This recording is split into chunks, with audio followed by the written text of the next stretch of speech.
All right, race fans, we are back. Take two. Take two. If you know, you know. Episode number 316 of the One to Go show. I'm your host, Ryan Aho. Glad to be back from Canada. Get back into some racing stuff here. Of course, we got former right-hand man of the 71A. He actually track champion up at the Proctor Speedway, crew chief, national champion crew chief. We got Changa in the house, and of course, former editor of the Full Throttle magazine and tear-off extraordinaire for the 5 of MJ McBride. We got Bert Lehman. How you boys doing? Doing good. Tired, but doing good. 7:30 at night in your time, Bert. Well, no, yeah, I actually had to do some physical work yesterday, so. Oh my God, that'll do it. The hell did you do? Did you have to vacuum or something? After work yesterday, well, I'm having the soffit boards on my garage replaced, and the trees and brush was right up against the garage. So I spent 2 hours yesterday cutting branches, cutting shrubs, and clearing that all out so that they could do the work on the garage. Hey, that's good for you. You got to do that once in a while, Bert. No, it is. It is. Yeah, I know. My dad is literally going to be 80 years old this coming January when we're down for the Wild West Shootout, and he cuts firewood for a hobby and sells firewood. So he has a lawn splitter, so. Yeah, all three of us probably need to get a little bit more active, right? Hey, so let's just be honest. Both of my riding lawnmowers quit working, so I had to push mow the field last week. That's good for you. Oh, yeah, it was good workout. I felt it the next day. It was about 5 hours. I went up to Canada to get a sunburn, right? Mm-hmm. Typically, you go to tropical locations to get a sunburn. Dave Dulciak, team driver for the One to Go Show 83 there, we went up to Canada with my mom and dad fishing. I got a sunburn. That's what I got. So, definitely good to be outside, though. We also heard a rumor, though, that the rumor was at least Rudy let you hold a couple fish so you could feel like you were part of the fishing deal. You know, I will say this. I caught the most. My dad got the biggest fish, though. Dave Dulciak, he's just as good at getting third at fishing as he is at racing. All right? Hat tip right there to my buddy Dave. Congratulations, podium. I will say there was only 3 of us in the boat, so I don't know how good that is. You know, I don't know, but hey, he got third. That was pretty good. Bert, did you see the end of the Brewers game last night? I went to bed in the 6th inning, but I saw highlights. Did you see what happened at the end? Changa, did you see that? Oh, that's baseball. That's not even a sport. Oh, when the player threw the ball in the stands? Changa, 1 out. Okay, the Brewers are up 19-0. Okay. Oh. Okay, 1 out. I don't remember who was up, who the players were, but somebody for the Brewers hit a fly ball, right? The outfielder I don't even know who they were playing. They caught it in the outfield, right? Out number 2, he turns around, bases loaded, mind you, throws the ball in the stands because he thought it was the final out. Yeah. All 2 more runs scored. Yeah. Now, I'll be honest, I have seen that before, but good thing, of course, there was a 19-0. It didn't freaking matter. If you're gonna do something dumb and get a donkey award in baseball, do it then, right? The Brewers are getting payback tonight. They're down 7-0 in the 2nd inning. So. Oh, okay. Well, let's do this. We're gonna kind of roll through. We're gonna do our top 5 stories of the week. Got a couple little things, and then we'll get into Changa's weekly recap here. We'll get into that, and then we'll close things out with our points and our bold predictions. But let's start with our top 5 stories, right? There's a lot happened in the racing world, but this probably could be higher, okay? So no particular order. Maybe. I'll put this at 5. How about this? Young money, Kyle Larson pulling off the double, coming from Richmond, flying over to, flying to Pella, Iowa, drove over to Knoxville, and wins his 4th. What was that? 4th in the last 5 years? 21, 2, 3, 4, 5. 4th in the last 6 years. Knoxville Nationals. Now, let me ask you guys this. Was tracking Kyle Larson coming from Richmond to race Knoxville more entertaining than the A-Main? 120%, right? It was more fun just wondering if he'd make there, and we all knew he was going to make it, right? I mean, he had plenty of time, but that makes 4 straight years where there has not been one pass for the lead in the Knoxville Nationals. I don't know if they need to shorten the race, get rid of the fuel stop, and let people run 35 or 40 laps on some tires and let their crap go away so there can be some. I don't know what they need to do. I don't know what the answer is, but pretty boring when you go 50 laps with no lead changes 4 years in a row. Yeah, I mean, he was the dominant car. Casey Kane had a solid run there. He kind of looked like he tracked him, but I think Kyle, I mean, let's face it, was Kyle Larson in the conserve mode, I'm just leading, and Casey Kane started tracking him, and then he just drove off into the sunset. Pretty uneventful overall. But Bert, did you get a chance to watch Knoxville? I saw bits and pieces. I didn't see the whole feature, but I was keeping track of Kyle Larson because he was my number one pick in my draft, and you guys were making fun of me. You guys were making fun of me for drafting him. Donkey But award to all of us. Bert knew all it, along. it all worked out in the end. I mean, what I thought was cool. Well, I was doing some reading afterwards, and I mean the Hendricks NASCAR team. They helped with the logistics to get him from Richmond Well, to Knoxville. So I thought that was pretty cool. And then I had heard. I'm assuming this is true. He got a police escort from the He did. airport in Iowa, in Pella, Iowa, to the racetrack. So I mean, that just shows you that that city knows how important this event is, and that they'll work with the racetrack to make the event the best that it can be. yeah, I think you Not hit it right on the head there. I mean, and like you said about the Hendricks people, I mean, they radioed to him, said, hey, they're under a rain delay. Be prepared to hustle up when you get out of the car. They got him excused from the post race media and had a helicopter there waiting for him so he could just boogie on out of there. They got the helicopter to the airport, got him on a plane. And like you said, the police escort, apparently it helps to be a big deal. in the crowd roared, right? When he came in, obviously there was the retractors, boo, whatever. And let's face it, it's that NASCAR money. He knows somebody down in Antarctica controlling the weather, making it rain, delaying it just enough so he could get there. Probably a big conspiracy there. But I mean, let's face it. I mean, as much as he wins, right? And a person would kind of sit back and be like, as a fan, right? It's like it's that kind of dominance and that kind of excellence in a race car, you have to appreciate it, right? So as a fan, you're like, man, it'd be kind of cool to get him there.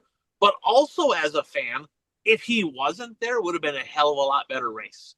Well, I mean, because there was passes for second, there wasn't a pass for the lead. It would have been a hell of a lot better race without Kyle Larson. Now that's a testament, right, to Kyle Larson because he's just that dominant. And as Coach said, he's probably cheating, right? I mean, Coach said if he's winning, he's got to be cheating. Guaranteed he's illegal. That's what Coach says all the time. well, So I think he's wrong on that. See, I think the rules are whatever Kyle Larson does, right? We design the rules around whatever that team wants to do. 100%, he's still popular. He still draws fans. He's still good for racing. Hats off, Kyle Larson. Number 4, Fastlane Superstock Series comes to a close, possibly for the final time. That is, I think, 12 years. I think was it 12 or 13 years that Dennis McCauley put this series together, and he's done a hell of a job. We've talked about this for a number of years now, basically the entirety of doing the show.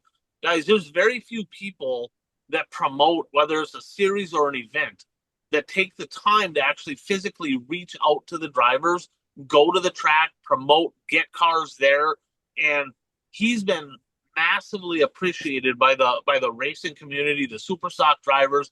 They love this series. He's done a hell of a good job. Thanks, Dennis. Hey, you know why he's not doing it this year? He's gonna race. No way. He's gonna race. I think he's running a 6-cylinder over in Ashland. So Really? he said, I've been wanting to race. I want to get behind the wheel of a car. I want to race. All right. You can do both. You can do James Trantina races, right? He runs 3 racetracks. You can run a series. Hell, I'll help you. Whatever we got to do. But I think he's kind of wore out on it, and he's done a hell of a good job. And certainly appreciate the time and effort and everything he put into it.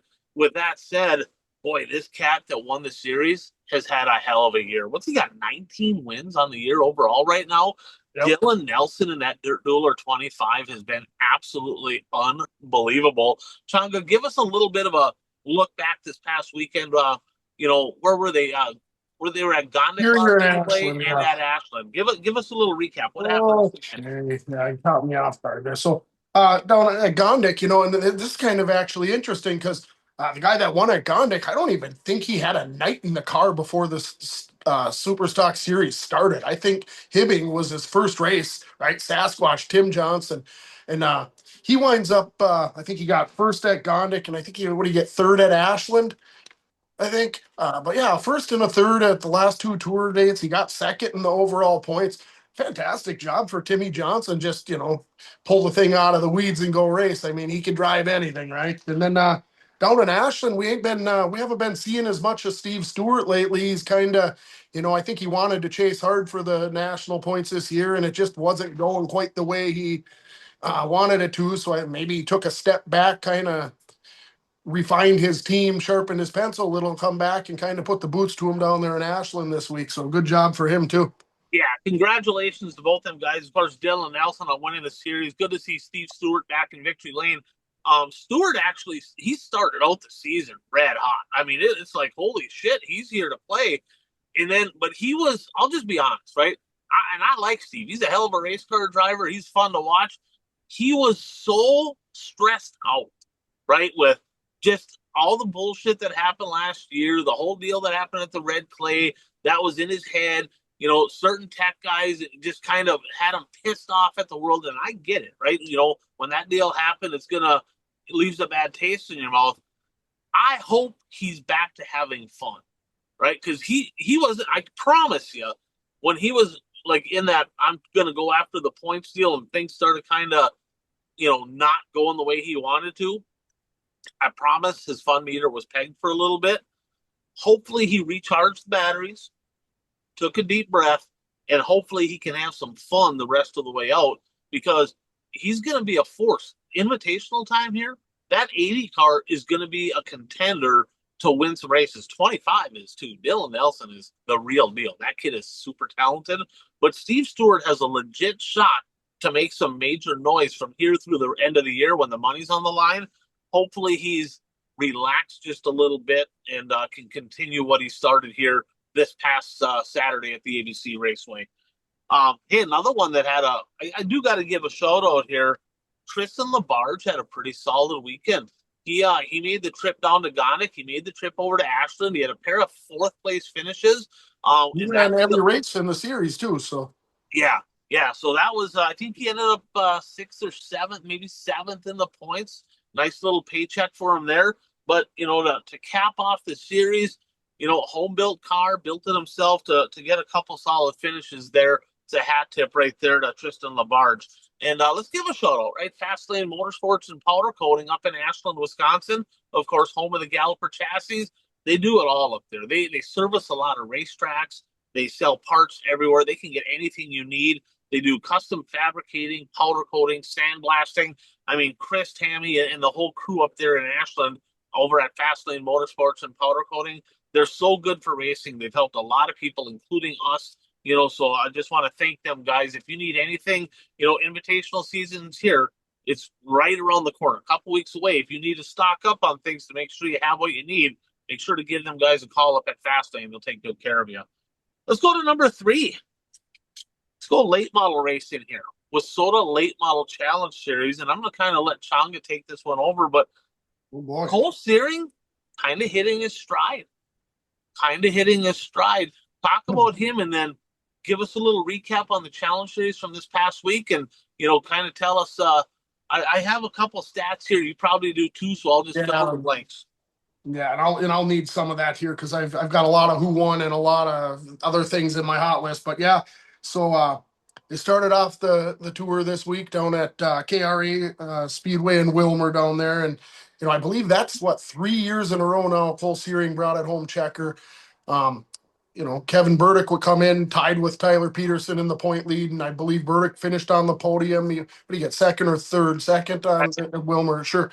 And then so the next night they made their way to Princeton, and I'll be damned if old Cole Searing doesn't win again, right? And Burdick fought his way onto the podium again, third, the second, that, and a second, third, yeah. So then same thing. Granite, they go, and old Dave Moss, who had driven off the track, running first or second the night before, and who had run up front for a while at Wilmer, was able to get her done and ran a pretty good race there. Sobraski actually had a really good car there. I think he came through and wound up second, and he passed a bunch of good cars to get there. So didn't he start like 13th? He yeah, started yeah. really deep, outside the top 10 for Yeah, sure. yeah. So he was bolted, and well, like I picked Moss and Sobraski because they finish first and second there every single week, and I don't know, nobody else really runs there as much as them, and I'll be damned if they didn't make me look smart on that one, anyways, right? Well, and let's be honest, right? That track was really good. Mm-hmm. Granite was fantastic all throughout the night. Bert, did you get a chance to watch Granite? Bert, do you hate Granite? Why did you watch Granite? Why didn't you watch? You hate Granite? Wait, what are you doing? Excellent racing. I'm telling you right now. Over the last couple of years, it's been a little spotty trying to figure out that clay and banking and doing some different things.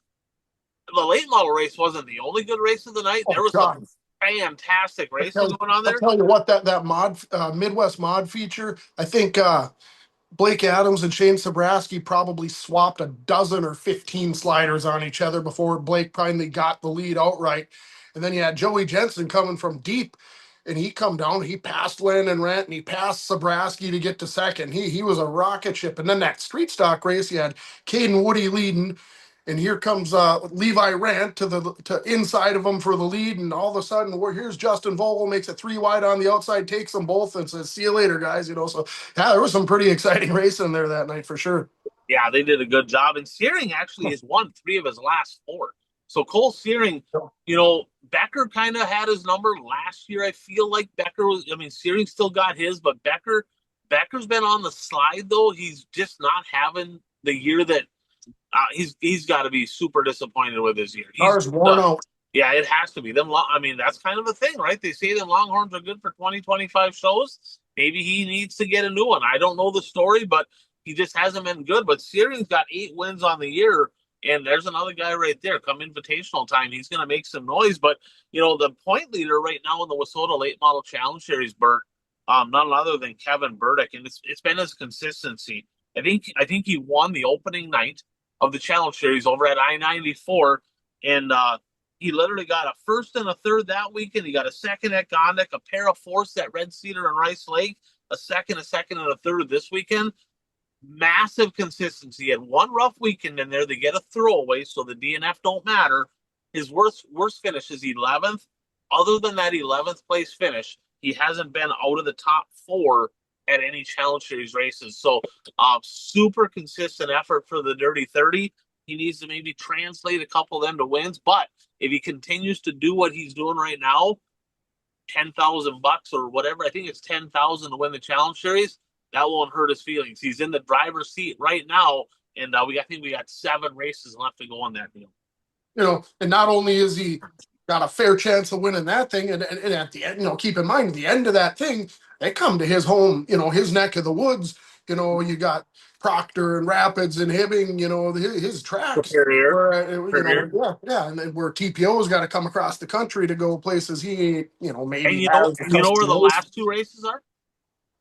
The last 2 races are at I-94. The WISSOTA 100, yeah, where TPO was a bad man there, but Burdick won the opener at I-94. Mm-hmm. Kevin Burdick's legit fast at first. Yeah, and if you look at the national points, I don't know if you want to do that right now. We'll do that when we get into the class recaps. We can definitely do that there. Yeah. But yeah, Burdick leading the Challenge Series right now. Bert? One thing, I don't know if you plan to talk about this, but I know there's a lot of chatter in our group chat about the car count for the WISSOTA Challenge Series. What was the car count on Friday night? Was it 15 or 17 or something like that. I want to Okay. say, yeah, I want to say 18 maybe. I know they were saying that, someone else had more cars, Cedar Lake or something had more late models than they had, but is what it Well, is, right? because I was going to make the comment, Dirt Kings had 26 cars, so it's not too often that an Eastern Wisconsin late model race has more cars than a Wissota Challenge Series Right, race. right. Oh, it's not, and quite honestly, the numbers are down, right? The numbers are down in the challenge series, and I there's a lot of different variables, a lot of different reasons, right? And I think quite honestly, it's hard for a racetrack, right, to justify spending another $5,000 or $10,000 in purse money to get that bottom up where it needs to be. In my opinion, if this is going to be the premier series of Wissota, right? Whoever's in charge of the marketing side, I don't know who that is. I know who the director is. I don't know if he's in charge of the marketing side, but whoever's in charge of the marketing side for the challenge series, they should be trying to generate more money to actually raise the bottom up. It should be $500 minimum, probably 500 to start the A main at a challenge series event.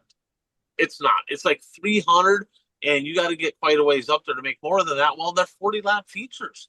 I mean, you're gonna burn up 2, maybe 3 tires on that night, all that fuel, $100 to get in. I mean, it's not a money making proposition. It's the best series out there that Wissota has to offer right now for late models. But to make it better, it literally takes more money. And yeah, you're gonna get your top tier guys there, but if you want to have more mid range talent there to make that a 30 or 40 car field, you have to increase what the drivers are making the feature. That number has to go up, and you can't put that on the tracks, because tracks right now are doing everything they can to stay alive, everything they can do to keep the doors open. The fan counts ain't spectacular most nights anymore. Maybe they're looking at these challenge series. That's a big purse as it is.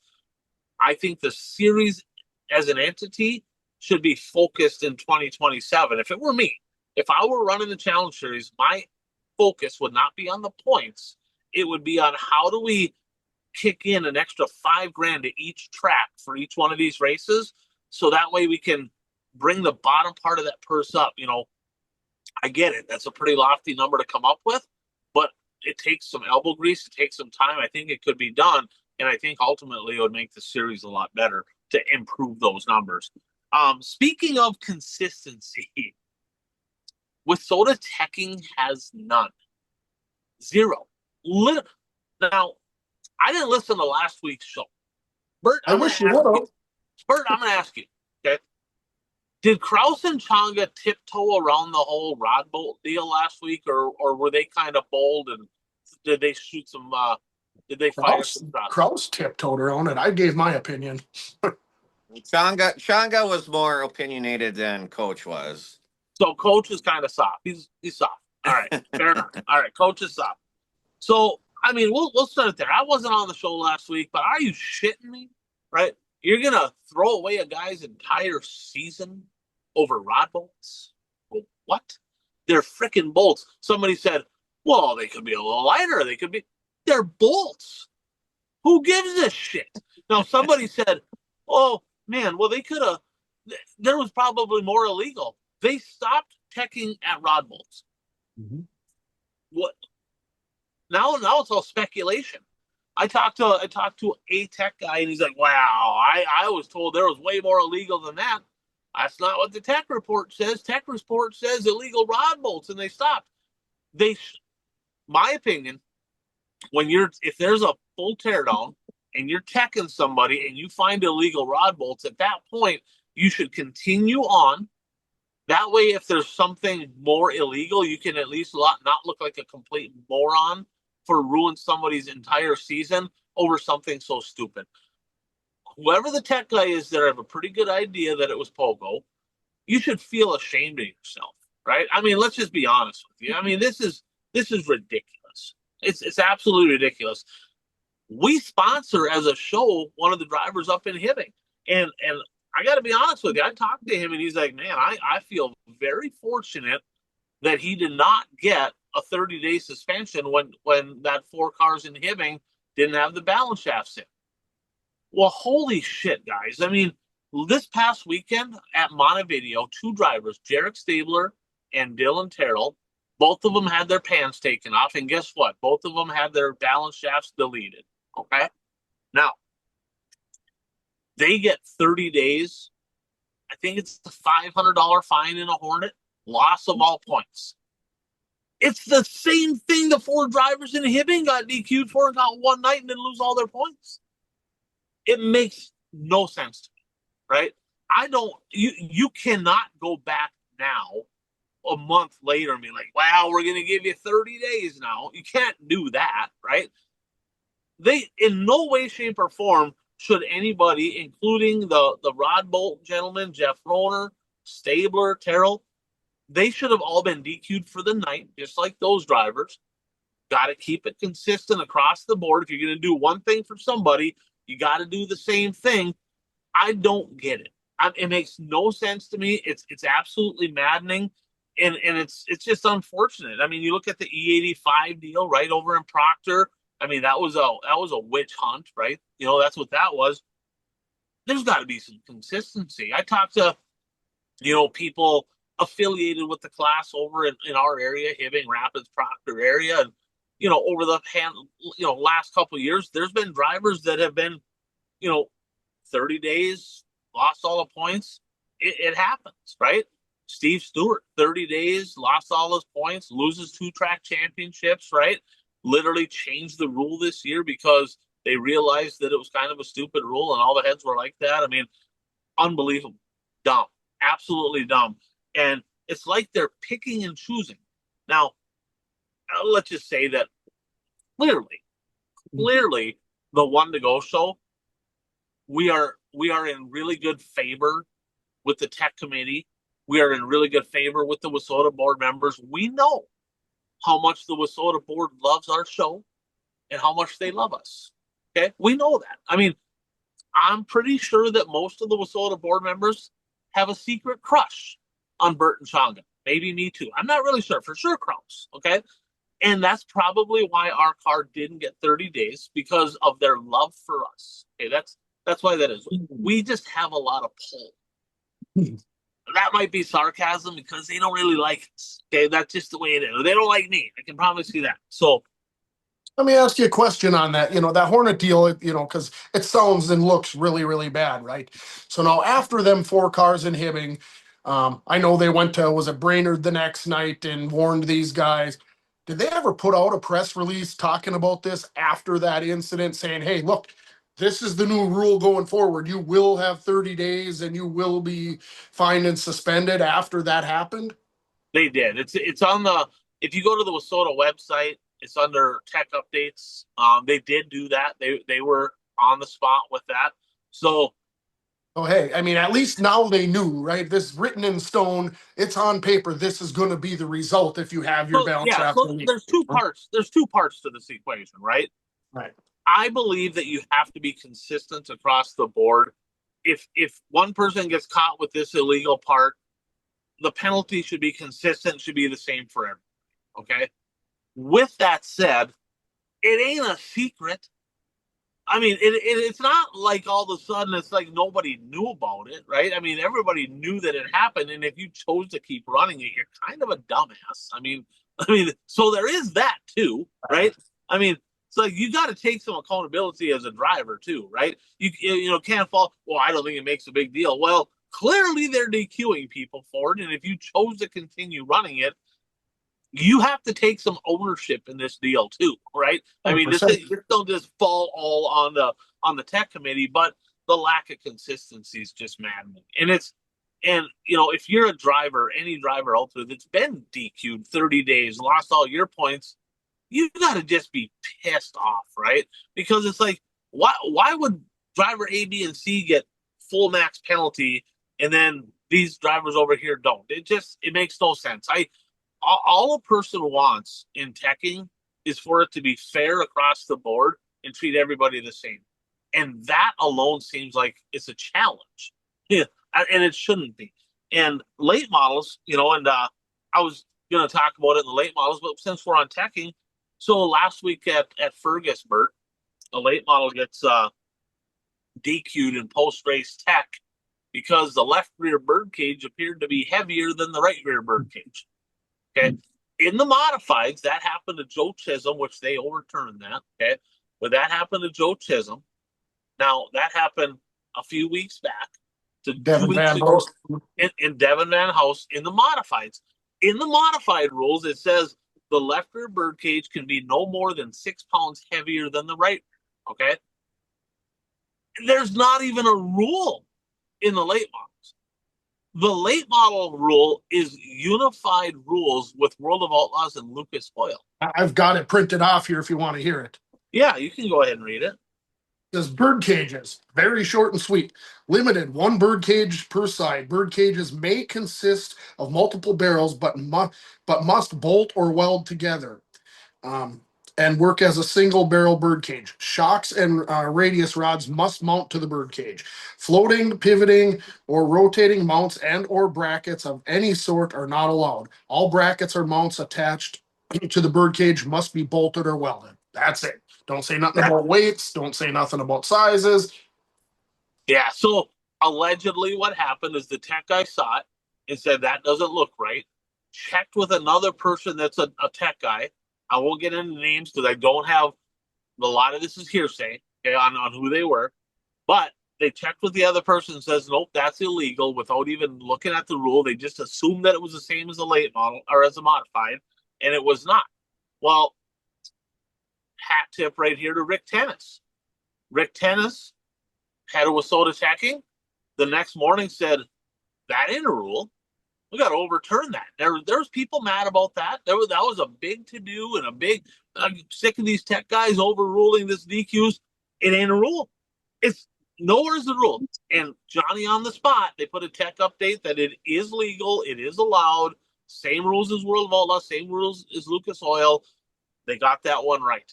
So congratulations on that. Now, with that said, Rick Tennis, breaking news. Head of WISSOTA Teching resigned. It is Wednesday. What's the date today? 19th? 18th? 19th? 19. Yeah. So on the evening of the 18th, they had some kind of a meeting and about a lot of stuff. He turned in his resignation. The head of WISSOTA Teching, Rick Tennis, has now resigned. Apparently, they have somebody chosen. I asked if it's Pogo. They said absolutely not Pagonis. Okay. And it was kind of the people that I said, it was more of a hell no, it was not Pogo. That's the answer that I got. So take that for what it's worth. But long story short, Rick Tennis didn't last the whole season, and I'm not going to put words in his mouth, speak for him, whatever. I did have an opportunity to speak for him, and he's got a lot going on, and just wasn't on the same page, and just. I think that he had plans of trying to clean things up, but there's too many Chiefs and not enough Indians is really what it comes down to. And it's just, he's like, you know what? I got enough going on. I do well with what I'm doing. I don't need that headache. And he just made the decision that he's going to step down. I don't know yet who the replacement is, but it sounds like they do have somebody chosen. So, Good luck. Interesting deal. And I got to be honest with you.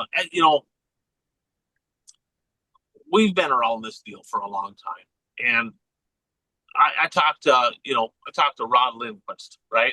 Rod Lindquist, former executive director of WISSOTA, and a comment that he made is like the way the organizational structures, and this ain't throwing any one individual under a bus. This ain't any of that.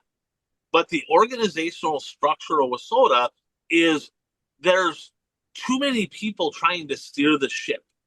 You don't have anybody in charge of anything. And that's a problem. It makes it very difficult to work with that organization when there's nobody in charge. When you make a decision and now you got to fight with a committee, or not when you're trying to do anything, you got to deal with the whole board and all the promoters. It's a tough deal. I just don't believe that the organizational structure, the way that it is with a board-run deal, I just don't believe that's a sustainable business model. What do we got? Sheppy, Hoffman, Pierce, RTJ. That's a stacked heat, hey. Yes, it was. Stacked heat. So yeah, long story short, Rick Tannis out. New guy in.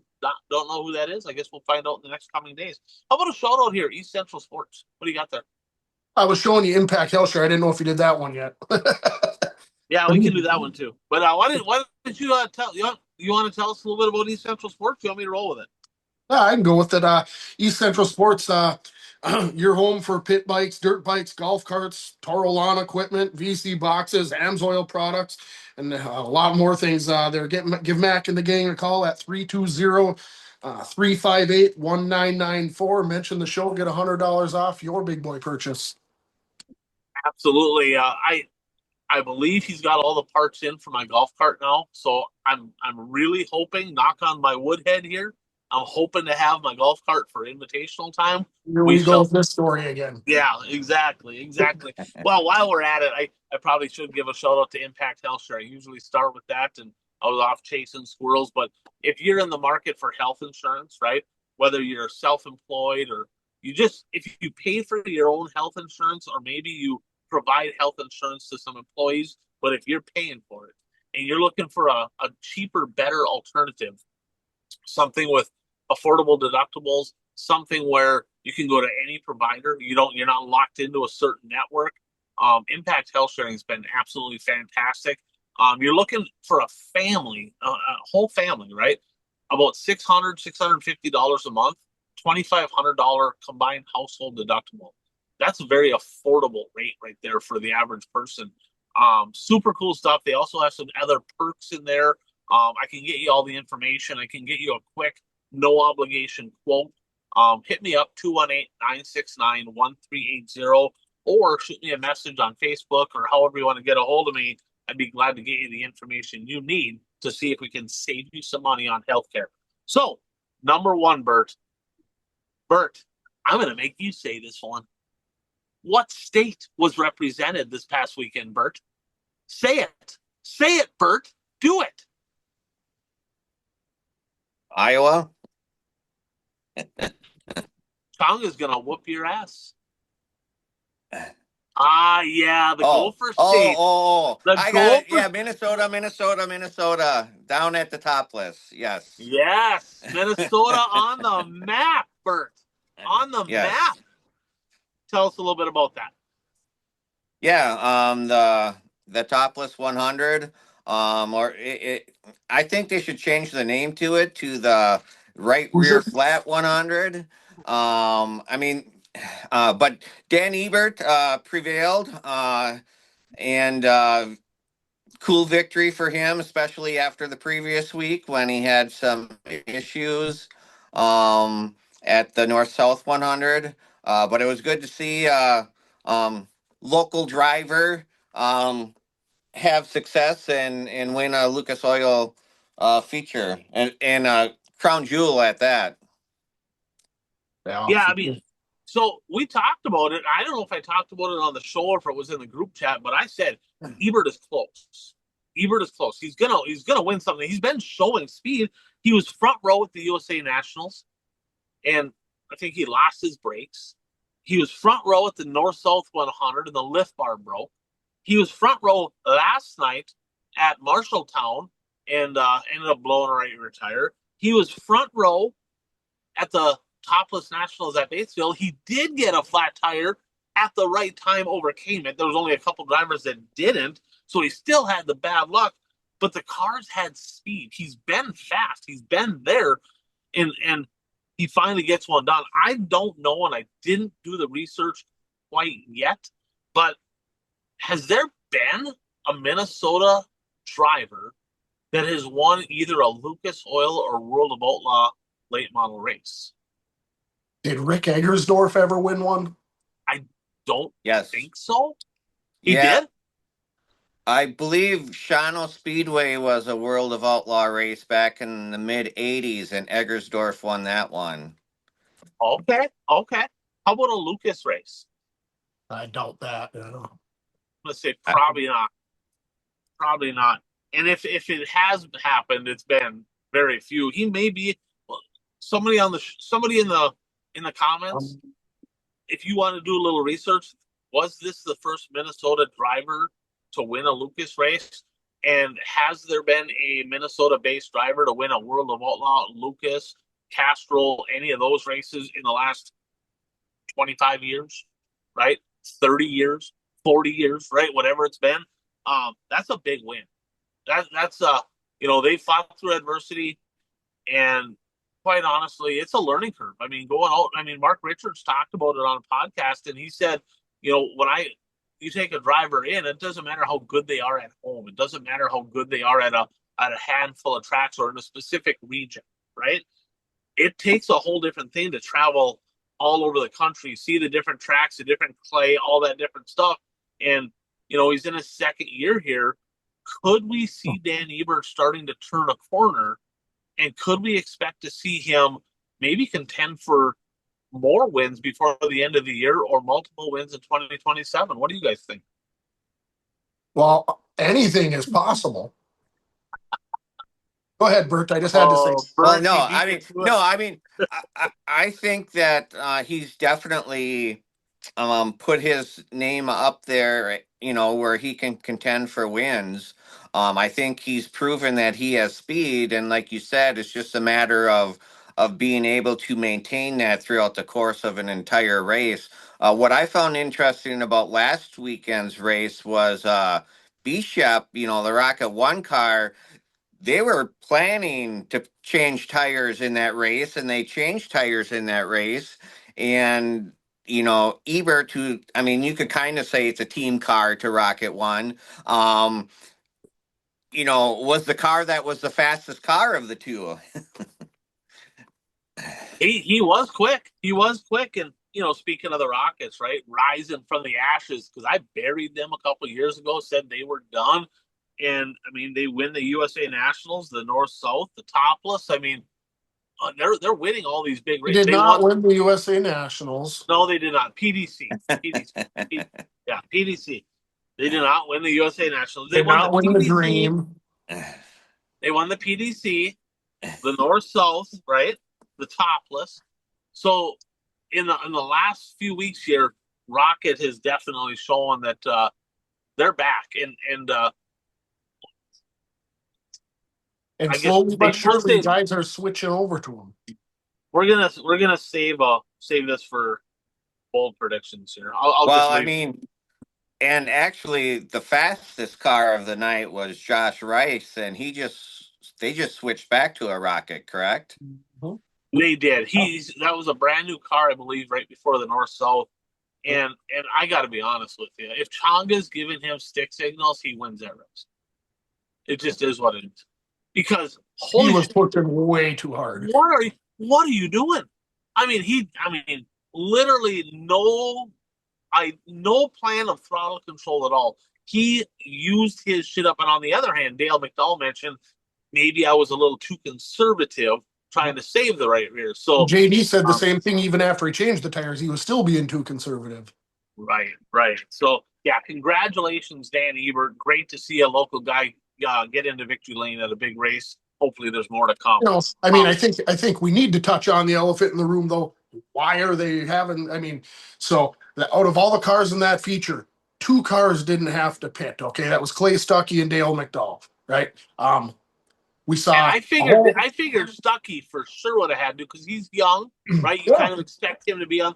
Dale McDowell, I said that. I don't yeah. know If who I was anybody's talking to. not going to be him, right? I saw It'd be that. him. He's Yeah. about the smoothest, as smooth So, as it so comes. you go to the prelim nights, 25 lap features, both of them, tons of flat tires. Obviously, we saw what happened in the feature with all but two cars having to pit. So there was one guy, I don't remember who it was, but he pitted 7 times. And Seven then times. 7 times. It wasn't all for flats. After a while, he started making adjustments. But and then you go back even to the north south. They were having some problems with tires even after they wrecked half the field in that crash. They still had a bunch of flat tires in that race. But what's your thoughts on what was going on there? I mean, I know some people said there's shale in the track. Well, the track people said there's absolutely not shale in the track. It might be a little rocky. I do know one thing. It's the craziest thing because that's one of the few tracks because it did take rubber late in that race.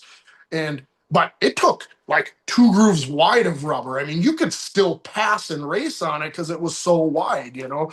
But and you know, right there, I mean, Josh Rice's flat tire, it was one of them ones. And he just flat wore that son of a bitch down. I mean, it was, you know, he just wore it out, and that was, you know, running it through the rubber wide freaking open. You're gonna wear them out in a hurry. So, yeah, I don't know. You guys Yeah, got any I thoughts on think what's his going on deal. there? I think his deal was quite honestly different than everybody else's because, I mean, it was completely latched up, and he's using his shit. And just like you said, 100%. it was a racing slick. But I don't know, man. I I mean, mean, and hats off to Ebert too. I mean, at the end, Ebert was still on like 60 lap old tires. I yeah, mean, and he drove by JD who had fresher tires. He drove by McDowell. I mean, he did it a went hell of flat. a It job. went flat in victory lane. But yeah, it did. And then keep in mind, he did pass Rice right before Rice got the flat. Now it may have been going down, but he did legit But pass his way to the Rice's lead. right rear was a drag slick. Mm-hmm. So Mm-hmm. there Yeah. is that. I mean, you could, but you know what's crazy though is as rubber as it was, he was still quick. I mean, you look at his lap times and they weren't really falling off. So Right. that tells you right there the tread depth or whatever didn't mean anything because it was still laying rubber on the track. It had plenty of grip until it went away. Bert. Yeah, I mean, I don't know what's causing all the flat tires. As a fan, it was awful watching that race because I mean, it was every 3 laps, it was a caution because somebody had a flat tire. And a lot of times when there's a lot of flat tires in a race, it's because it's a 100 lap race, and then maybe around lap 70 or 80, the tires start going flat. But they started going flat 20 laps into the race. So I mean, it wasn't even due to just, they were on them for a long time. I mean, some were going flat 20 laps in, 30 laps in, Oh, 40 what? laps in. The prelim features were 25 laps, and there was a dozen in each of those too. Right. Yeah. I would be interested to hear, and we may never know because Hoosier's not going to come out and be like, "Hey, we had a problem." They're not real forthright. In case you noticed, they're not going to do that. And it was like that last year too. The last year the topless had a bunch of flats. Oh, really? Well, Mhm. and one thing too, I mean, deeper in the field, the payout isn't as high, obviously, as if you win. If you're going through, you know, 4 tires, 5, 6, 7 tires in a race, that just Right. digs into your winnings. And well, I mean, it's if you're finished back, it's a losing proposition anyway, but You it's reckon really a four losing tires run? You run proposition. 100 laps, and none of them 4 tires ever touching a race car again, anyways. But Yeah, but you plan for 4. You don't plan right, for Right, 6. right, You don't yeah. plan for 7, right? So right. yeah, it's crazy. That was a hell of a deal. Looks like Baby Bomber's got a teapot there. She's smoking. I don't know if that looks like coolant on his. I'm not really sure. So hey, a few tidbits here. Gondik Lost Speedway got a couple pretty neat things going on here. Changa, you want to touch on those? Yeah, so they've been, now the next morning after any WISSOTA or any national touring race, they're posting on their Facebook page um, all the results. They're picking, they're posting the top three. They're posting any first time winners. They're posting up to the date national points in every class with how many shows they got, what shows they're throwing out, how many wins they've got.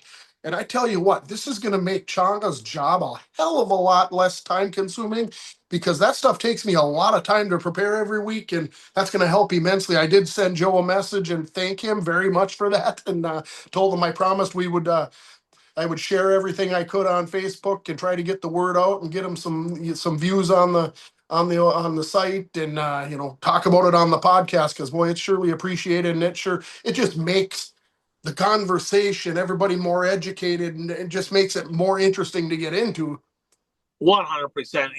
So it'll be Thursday mornings, Friday morning, Saturday morning, Sunday morning, Monday morning.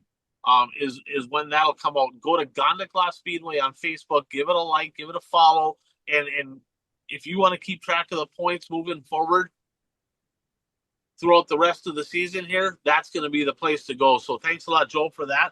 The other thing they have going on this Friday night, it's Suicide Prevention Night over there. Really cool cause. I mean, we all know people that deal with mental health issues, all that type of stuff, right? It's been a stigma forever. but we know people that we've all lost somebody to suicide. And if we haven't, we know somebody that has a family member or a friend that has, right? And so they have an annual event, to kind of bring awareness to suicide prevention. And I want to give a hat tip to Cade Nelson. He had a pretty cool Facebook Live video here a few weeks back, and he actually reached out to me. He says, "Hey, you want to kick in a couple tickets?" I'm like, "It's a good cause, absolutely."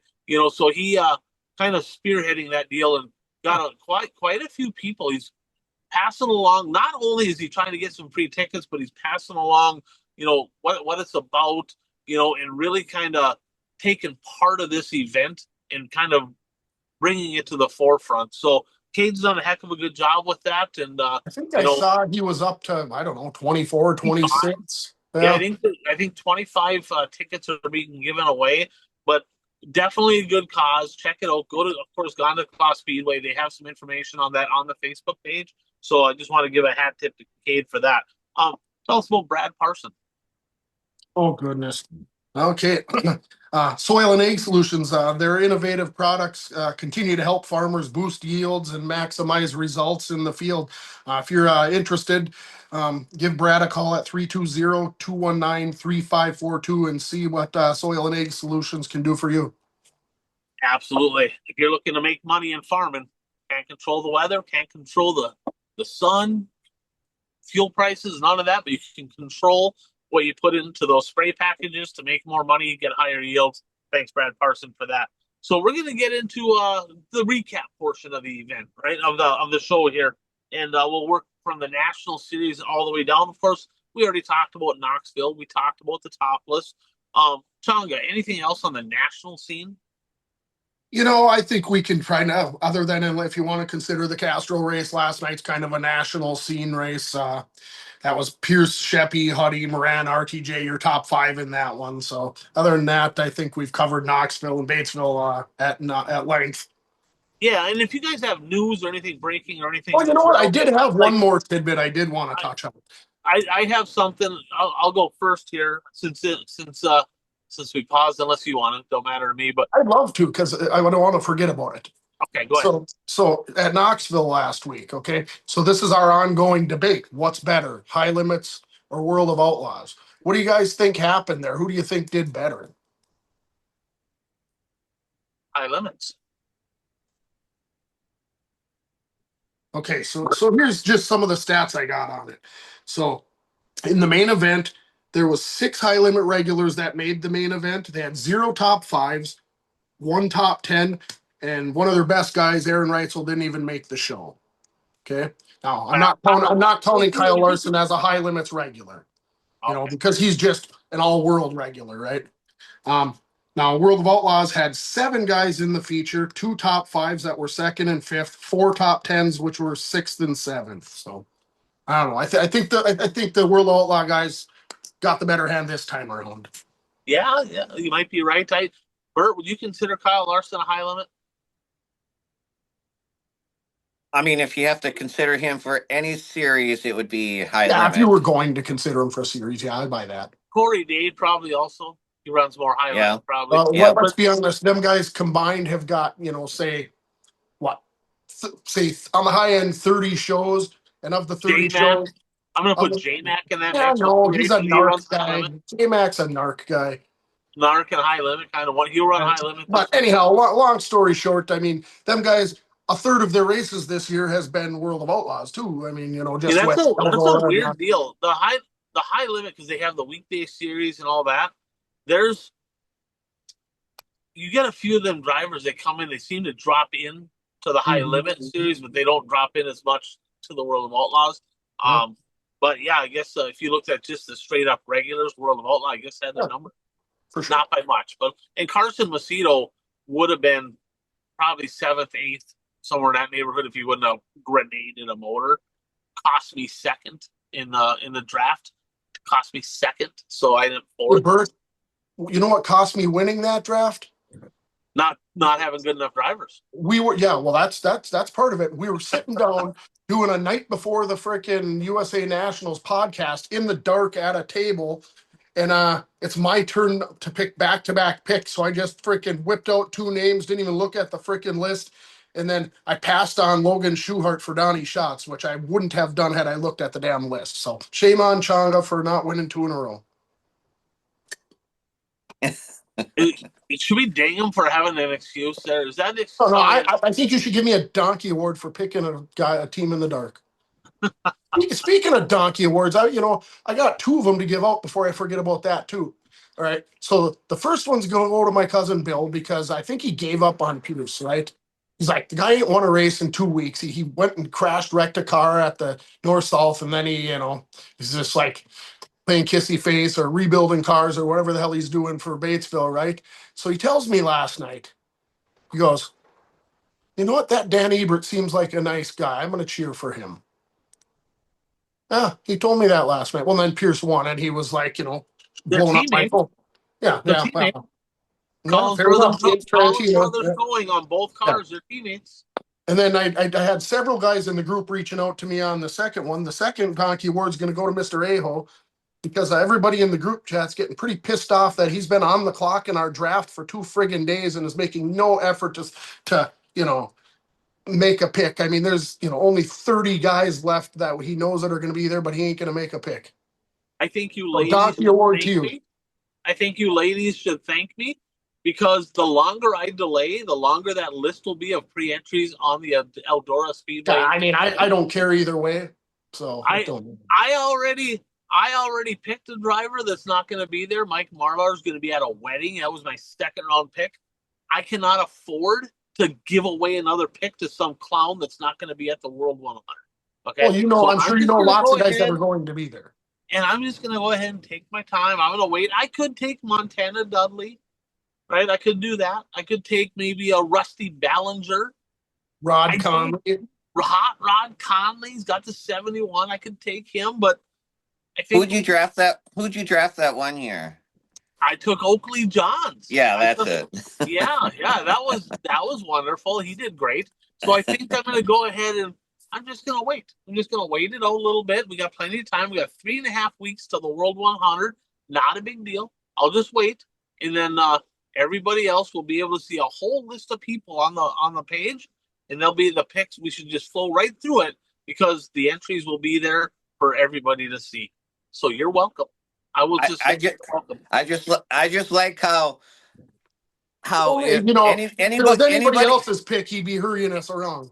Uper would be sending out a text. Hey, it's your pick. You got 10 minutes to make your pick. Otherwise, we're skipping you. I'm going to clue you in on this one. Uper is one of the guys that wanted the donkey award to go to him. So just saying. Yeah. Uper's scared. Uper's scared. Hey, let's jump into the late models. Bert, let's start with you. Dirt Kings were in action this past weekend over there in eastern Wisconsin. What happened with the Dirt Kings?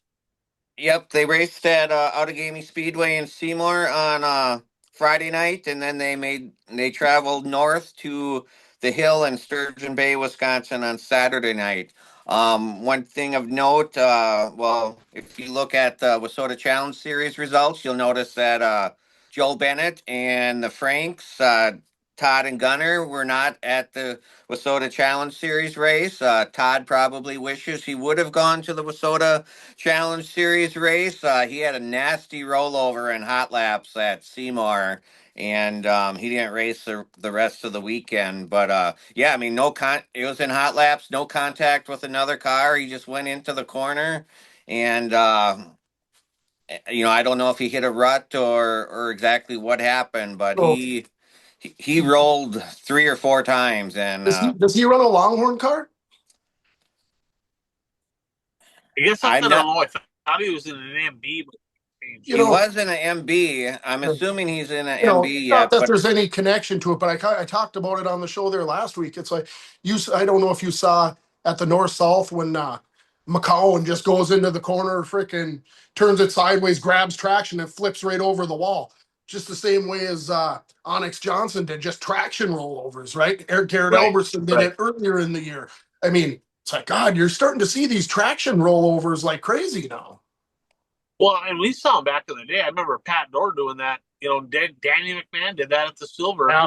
And that was before the cars were all jacked up. But I mean, I think when Danny did it, where there was like a heavy berm on it, and he hit the berm maybe.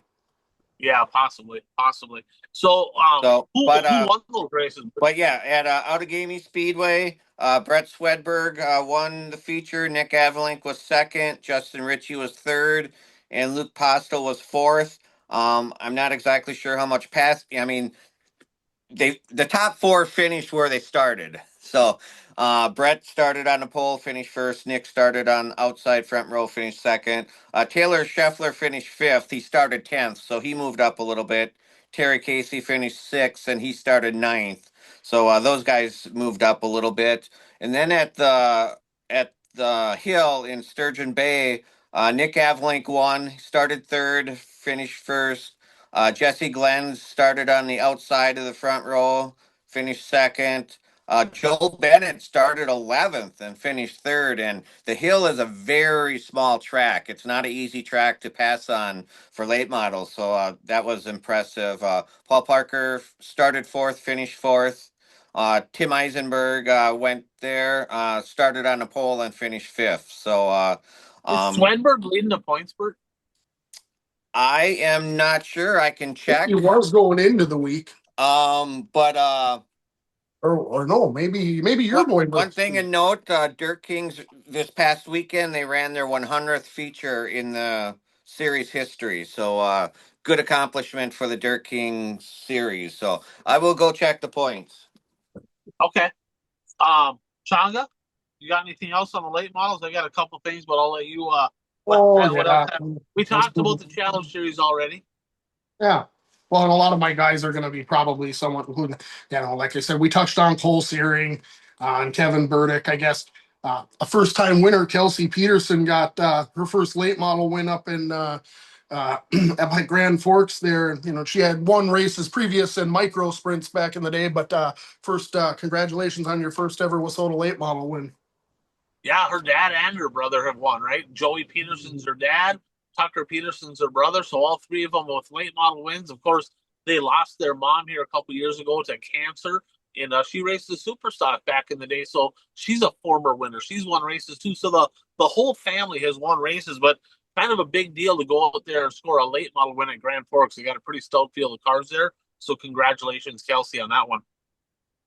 Yeah, and then other than that, there was just no multiple time other than the one Searing. Nobody else won more than one last week. So Let me ask you this, since we're on late models, yeah. right now TPO is kind of in the driver's seat for the Natty, right? He's leading the way right now for national championship. Does Kevin Burdick have a shot, or does he just not have enough wins? Oh, well, I think he's got a shot. I mean, but what he's going to do is, he needs to go to Rapids this week, or where he needs to like fire off a win or two here. Um, TPO hasn't raced as much as he has in some years past. He hasn't necessarily won, and he's just kind of he's been hit or miss, right? Um, like right now, Burdick's sitting 13 points behind him. He's got a 42, a 43, and a 47. So realistically, he's going to have to outperform TPO. TPO's still got a 43 and two 44s and a 45. So, I mean, I don't know. I mean, it'd be tough. I mean, to make up that ground, but hey, knock off a couple of wins and talk to me next week, right? The whole conversation can change. Sabraski's 10 points back, but he's throwing a couple of 47s where them two have got some smaller shows. So, quite honestly, at this point, when Sabraski don't win a ton of late model races, he runs against some good competition and he's trying to win national championships in every class. So, I would say that TPO and Burdick they're gonna have a dogfight hopefully down the stretch. I'm hoping Kevin can at least give him a run for his money. Anybody over in the North Dakota region, I mean, Strand hasn't quite Yeah. had the season. Edginton's kind of had his number a few nights here. Are they going to get enough shows to even get in the conversation? Well, so the only guy that I could see, and I don't have shows on this, so but I'm looking at Cole Schill's sitting in fourth, right? And he's like I don't know.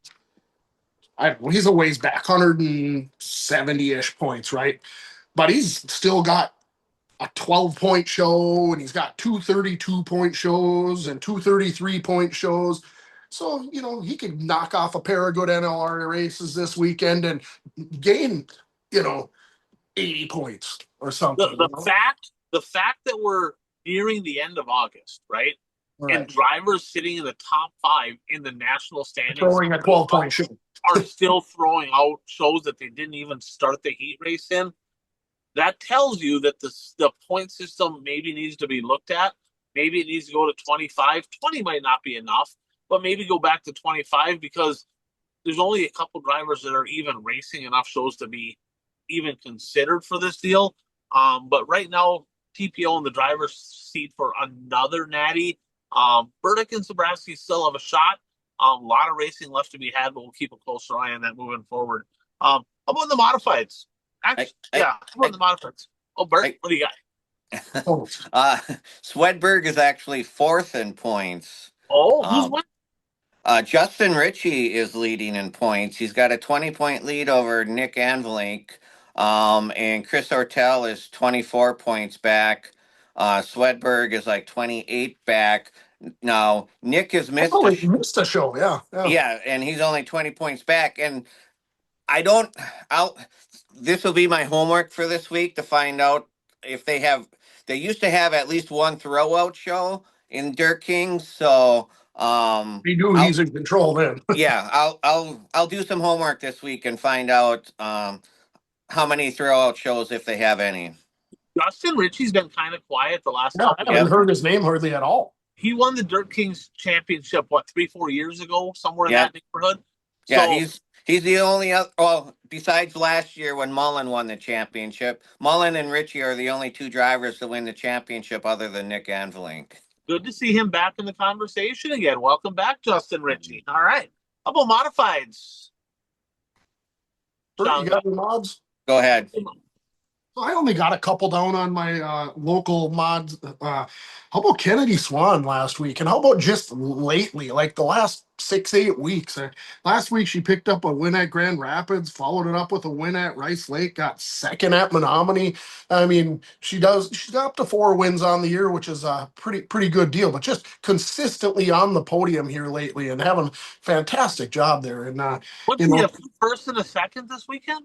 2 firsts and a 2nd, yeah. That's a hell of a weekend for us. Right. That's got to be, if I were to guess, because I know she hasn't won 2 features on the same weekend in a modified. That hasn't happened. So, I mean, that's a hell of a weekend for anybody, but that's got to be her best weekend in a mod. Hopefully she can carry that momentum forward. They must have found a little something in that car that she likes, and good to see her get a couple wins there. Yeah, and I guess the only other guy I really had on the list was Joe Thomas. He won a pair at Ada and Greenbush, so he was really the only other guy to win multiples there last week that I can think of. He's up to 6 wins on the year. 1st in the national points. I don't think got a win last week. 2nd in the national points, didn't get a win. 3rd place is Jody Belfi. He did get a win there last week, I believe, at Proctor, right? Yep. Yeah, and Jody's kind of sneaking up into that conversation too. I mean, he's not all far back. He could make some noise if he could pop off a few. I see he's up in Thunder Bay tonight, but he didn't have a great heat race. So okay, yeah, and Stearns is in the conversation. So speaking of Stearns, right? So Ada last week, I got a question for both of you. Norman County Raceway in Ada, Minnesota last week, they had a modified special. Joe Thomas got the win. Mike Stearns got 2nd, and in that race, a yellow comes up, right? And I don't remember who the driver was, but somebody ended up driving over Mike Stearns on the yellow. Yellow went out. He went through the corner. Somebody drove over his right rear. I think it was his right rear. Gives him a flat. Goes to the pits. Comes back out on the track and looked like they weren't going to wait for him. He's a ways back. They're getting ready to go green. They go yellow. They're like, yellow, yellow, yellow, right? On that yellow, they didn't restart the race. Now, mind you, he goes to the pits, changes his tire. They said, 24, go pick your spot. You got ran over on a yellow flag. Wasn't your fault. Didn't happen during the race. We're going to go ahead. We're going to give you your spot back. And they put him back in 2nd. Now, the Joe Thomas camp losing their shit. They're like, this guy's got a brand new tire on. He's got or whatever he had on. Now they're going to put him back in contention. And they're thinking he could steal a win from us. Unprecedented, something we don't see very often. Your thoughts on somebody involved in an altercation on a yellow going to the pits, changing a tire, getting their spot back. I mean, never in the history of dirt track racing have I ever seen that. I mean, it's unprecedented. I mean, yeah, sure. Hey, nice. Hey, way to be a nice guy. But I mean, that's never, ever happened before. I don't know how you can just make it up now. So Bert, your thoughts? Well, like I told you early when you asked me earlier, in an ideal world, I think he should get his spot back if it happened on a yellow and it wasn't his fault. But I mean, I agree with Changa that it's probably never happened before at a racetrack. Yeah, I mean it's a tough deal. I mean, What you, would Tom Nesbitt do? Depends if he was a guy that got the flat tire or not. That's what. Well, if Tom Nesbitt was leading that race, he'd lose his shit. If Tom Nesbitt was in third, he'd lose his shit. If he was anywhere behind second, he'd lose his shit. That tells Yeah, me it's wrong because Tom don't lie. very interesting deal. Now, I will say this: I like it. I like it. I like the fact that if you got run over on a yellow, you get your spot back. I like it if There's a that's rule. the way. If that's how they do it moving forward all the time, which how often do you really see somebody get run over on a yellow, get a flat tire? Like never. Now, let me ask you this. Let's say they're on a yellow, right? And all of a sudden, for some reason, somebody has to pit or whatever on a yellow, or they don't even get run over. They just happen to get a flat tire. Let's say there's a long yellow flag, right? No altercation, nothing like that, but there's a long yellow for a wreck. And somebody's doing a parade lap during the race, and all of a sudden their tire goes down, and now they have to pit. Are they getting their spot back? Happen on no, a yellow? Should they? I mean, No, so I mean, I no. mean it's wrong. Whether it's bad luck, it's horseshit, it sucks, but that's the game we play. I mean, it's wrong. I talked to Stearns, and he's like, I was quite surprised. He said, he goes, I wasn't gonna be like, no, I'll just go to the back. Of course you're not gonna do that. But he's Oh like, no, he goes, I was quite surprised that happened. He goes, I'm not gonna complain about it, but right, right. yeah, interesting deal there at Norman County. Cedar Lake, this guy right here, the driver that was the hottest in modified racing in the Wissota area to start the probably first third of the season, Caden Blazer, actually back in action this past weekend. Bert driving. Do you He remember was Jeff he was Helget? 2 weeks ago too. While you were up fishing, he was out. Oh, he was okay. Yep. Remember Jeff Helget from up in Thunder Bay, late model guy back in the '80s, ran with Kreiderman and Nesbitt and all them guys. Well, he took several years off, jumped back into a modified, and he's got an MB car. Interesting because remember Blazer left the MB house car, went to Longhorn. I thought maybe there was going to be some issues, but there clearly was not. So Blazer driving an MB for Jeff Helget. Didn't have a good weekend. Actually, he's leading at Cedar and flat out drove over a lapper. Totally misjudged. He thought the lapper was going to zig.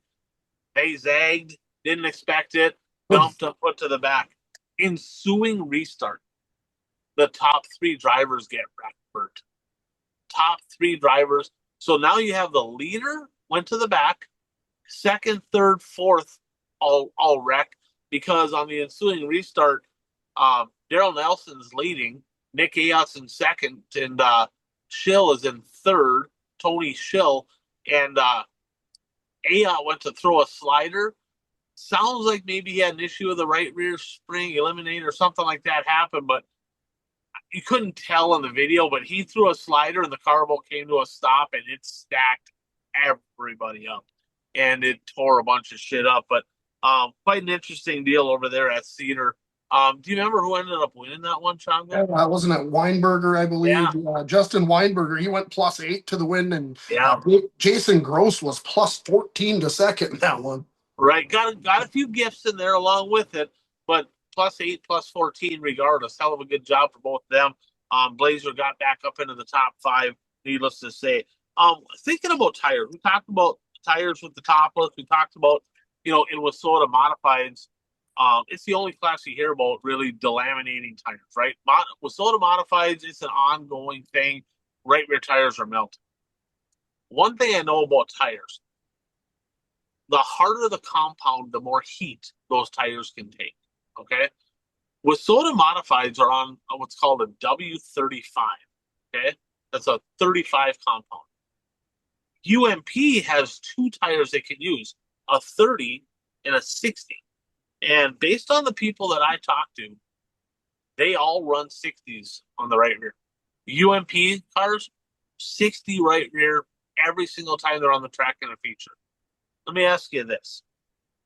Should WISSOTA look, because right rear tires are just melting off these things and delaminating, should they look at an option of having a 60 right rear option, or a 60 option, a harder tire compound option, or should they stick with the one tire compound they have now? Honestly, I think I would love the 30-60 tire option, and I'd take it a step further. Protect the drivers from themselves. You can only run a 60 on the right rear.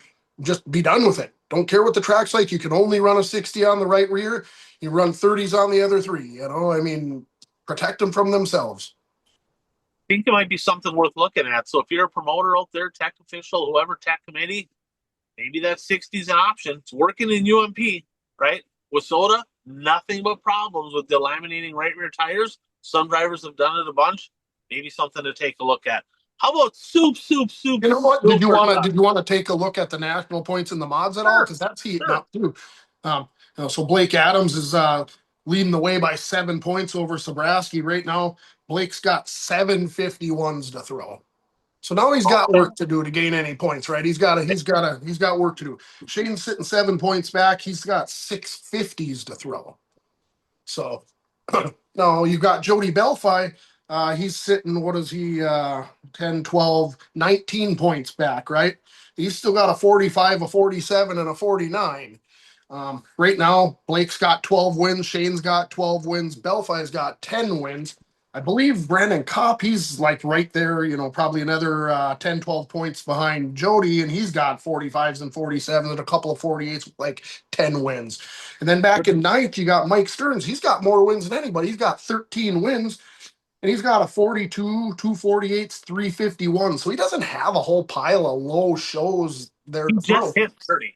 He Yeah, just hit 30 exactly. shows. Yeah. So I mean, he goes out and gets himself a 57. He's going to gain 15 points, and but he's still a long ways back. He's at 1430, and your leader's at 1607. So I don't know if that, I'll have to check on that, but that just seems awful low if he's got 30 shows.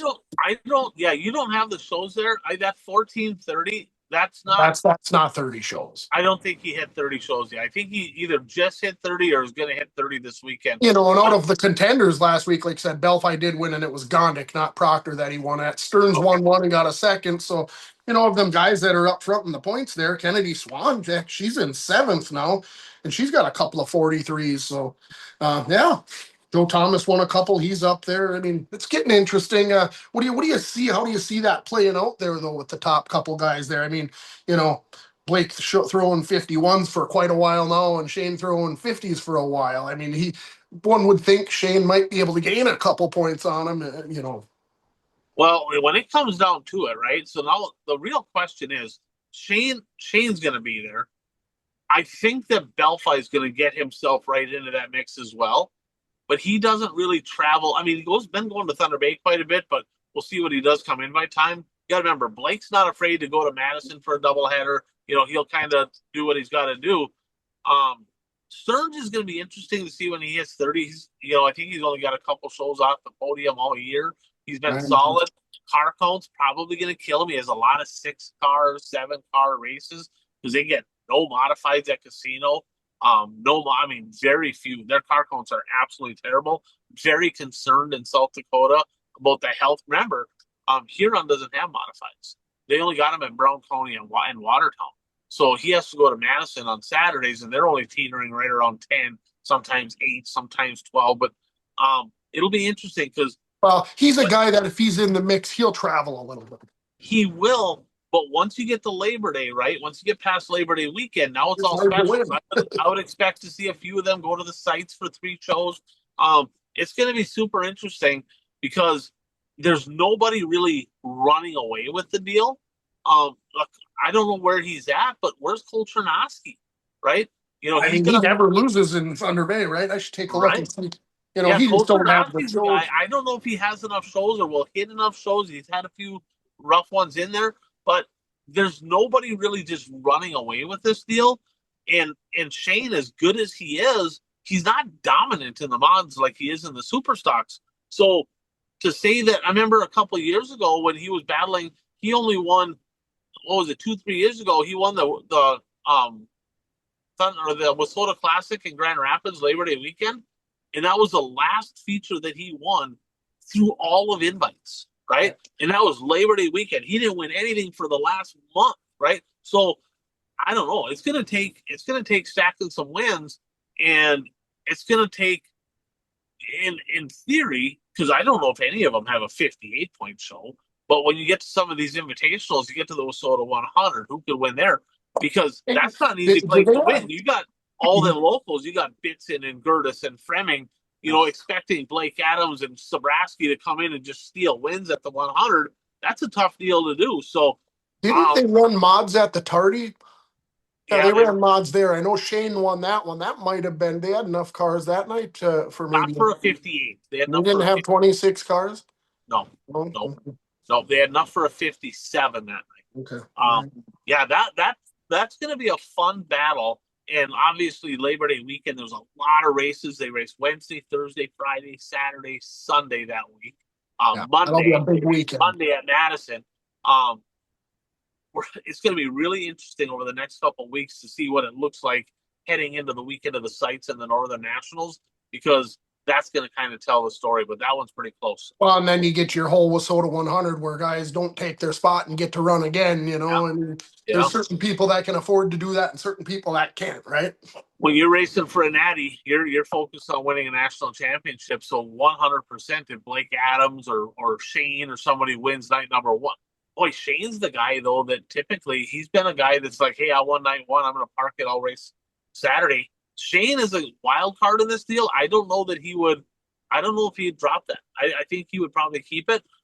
Blake Adams, 1,000%. He could win the first 2 nights, and he's racing the third night. Yeah. He's going to chase points hard. That one's going to be fun to watch. They get easier as the week goes, in theory, right? It should. It should. How about super stocks?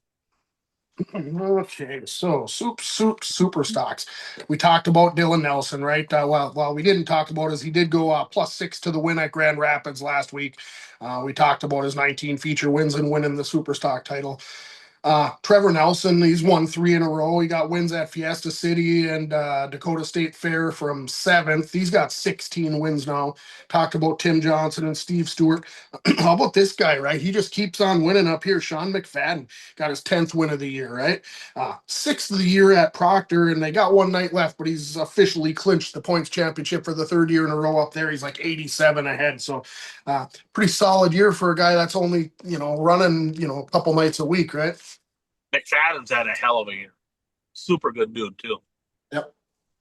How about the points there? I mean, Shane Sobraski is kind of he's been the mark for a long time, right? I believe Dylan Nelson's leading the points right now, right? How's that looking? They both got to be approaching 20. I think Dylan Nelson has 19 wins. Yep. How many did you say that Trevor Nelson has? He had 18? Is that what you said? 16. 16, I think. Or let me look here. I think I said, 16 wins. How about Sobraski? What's he got? 20. 20. No. So how close is that? So Dylan Nelson's got a 10-point lead. He's got 5 53s and 13 54s to kick. So Shane's 10 points back. He's got 3 51s, 2 52s, and 5 53s. So there's some room for him to make some gains there, I think. That is going to get super interesting. Do you happen to have what Trevor Nelson has? What he's chucking? Yeah, Trevor Nelson, he's got a 41, a 49, 3 51s is what I'm showing. Okay. Is he about 50 back, or what's he? Oh, yeah. I mean, according to this, and I don't even know if he's hit his 30 yet. Right. So that's the problem out there. It's such a tough deal when you live out in South Dakota. Yeah, I mean, he's got 1,393 points, so he's definitely not hit 30. He hasn't hit 30. He has a couple good shows and hits his 30. He's going to go to 3rd in about like that. Where's Jordan Hinkemeyer been? I haven't seen his name a whole bunch here lately. He's just, here's a quiet one. Dexton Cook's sitting ninth and racing that super stock part time, but Yeah, he he don't fired race it off a much, whole but when bunch of he wins. does, he's a problem for Yeah, sure.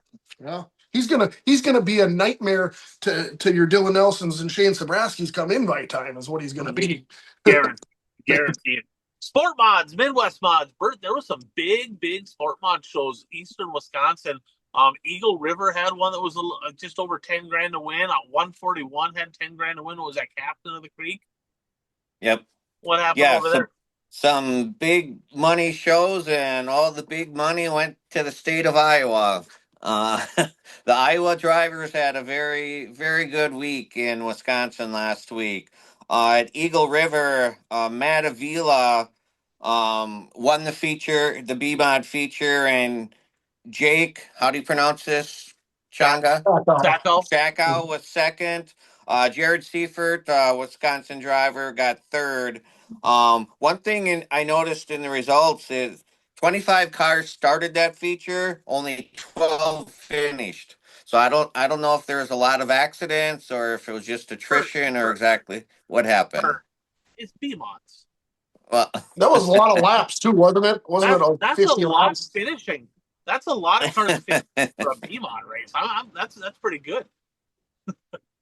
So that was Eagle River, and then the Captain of the Creek was held at 141 Speedway last weekend, and Brayton Carter of Oskaloosa, Iowa, won. Started on the pole, finished first.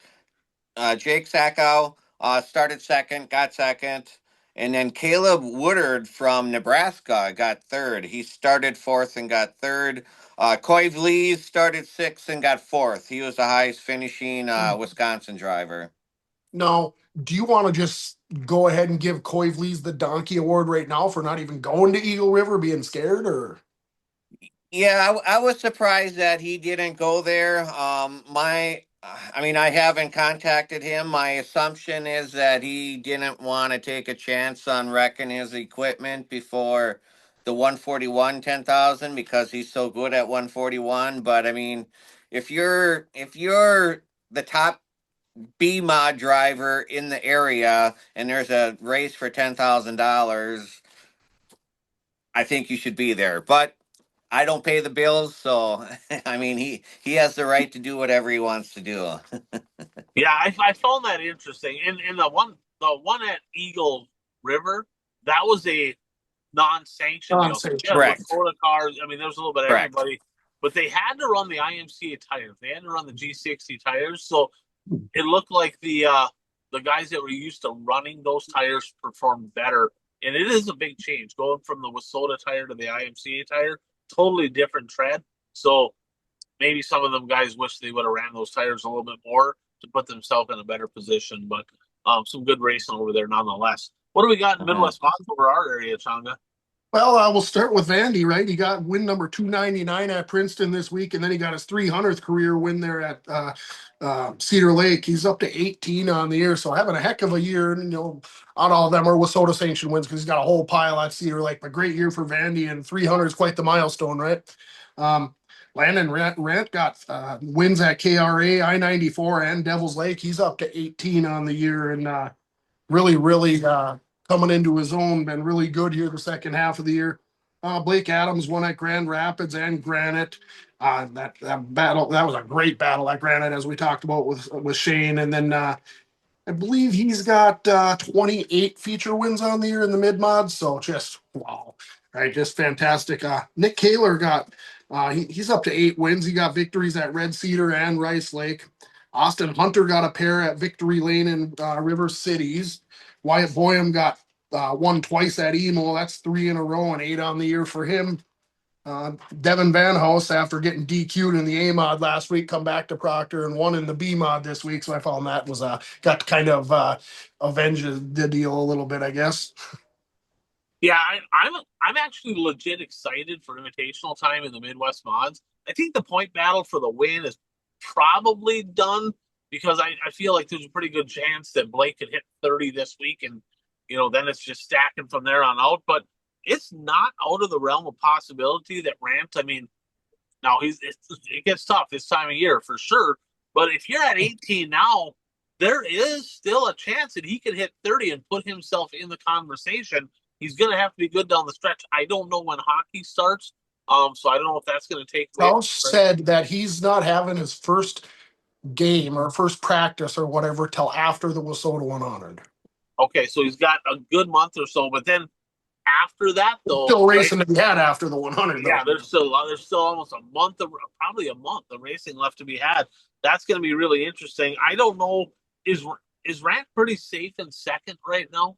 Is there anybody in the, I think he's probably pretty safe. Like according to what I've got, he's like 46 points ahead of Jory Berg, and Jory Berg's got a pile of wins, but you know, I don't anticipate he's going to catch Landon. If Landon races through the Wissota 100, I feel like he'll be safe there in second. I think so too. You know, Vandy's a guy. So Mac over at East Central Sports, we talked about him, right? He's a proud sponsor of Jason Vandykamp. Mac, why don't you go ahead and just sharpen that pencil just a little bit more? I know you helped Vandy out quite a bit, but as a race fan, I want to see Vandy race for a national championship. I get it. He raced Cedar this year. He's got some sponsors there. But if you throw him another $100,000 or whatever, I mean, then he doesn't have to race Cedar anymore. He can go race Ogilvie. You know what? I mean, how much fun could it be next year? Maybe Joey will come back and try to chase one next year, and Vandy and Landon. You know, Right. hell, this could get. Maybe David Simpson will decide to go for one again. I mean, this could be a lot of fun. Let's Yeah, shout out to all them guys. Let's do this. The Midwest Mods is the most competitive class out there right now across the board. Invitational season, I mean, wins get tough, and Blake did it right. They're going to have 30 long before invite time, which is a huge deal. Now he's still going to have to pick and choose on that modified because he's going to have a dogfight there in the modified. Let's be honest, he could choose to park the B mod a little bit here and there if they so desire. He probably could, and with Bonus being the tech guy, probably not a bad idea because they might be like, hey, he's got wrong color bottom plastic on his car, or you know, the number's the wrong shape, so we're gonna make up a rule to DQ you for that. So maybe not a bad idea. Once you get 30, just park it for a while. You know that you're not going to get DQ'd for something. There is a connection though. I think Blake's on the good side with Pogo, anyways. Probably. I hope so. Through mutual friends and sponsors. I would hate to see stupid stuff happen for no apparent reason. But yeah, congratulations, Jason Vandykamp. 300 wins is a hell of an accomplishment for sure. Yeah, I mean, like right now, I mean, Blake's ahead by 28 points, right? Yeah, he's solid. He's not good. He's going to be chucking 55 till the end. He's got 10 55s, so right. He's probably pretty much got it locked up. I think so too. Street stocks or stock cars. Bert, you got anything on stock cars? Most No. Or sport mods over there. How about street stocks? I will say this: objects in mirror are closer than they appear. I'm gonna give a donkey award. Bert, can I give a donkey award? Be careful on this. Be careful on this. So remember, you know how football works, right? They're always looking for bulletin board material. I got a message. I do love this. I got a message today, Bert. I got a message that said Levi still has the clip of the video where Chonga says he doesn't have a chance at the Natty. Guess who's leading points right now, Bert? Levi Rent. No, to my defense, that was last year. Talking out of his ass again. That wasn't this year. That was last year when he didn't have a chance because Colton Brower had 30 wins by now. I think the context was, could he win a national championship? And you said no. I don't know. I don't remember. I mean, well, I tell you what, I will. I promise you, get it done, Levi Rent. Get it done. I'm cheering for you. And when you win, I tell you what, when you win, I promise you, and I'm going to come on here with a segment where I apologize, okay? All right. That's why you walk the fence and say anything is possible. Anything is possible. That's no fun. Hey, Bert, pull up my race pass. Go to Thunder City Speedway today and let us know what. I know he won his heat.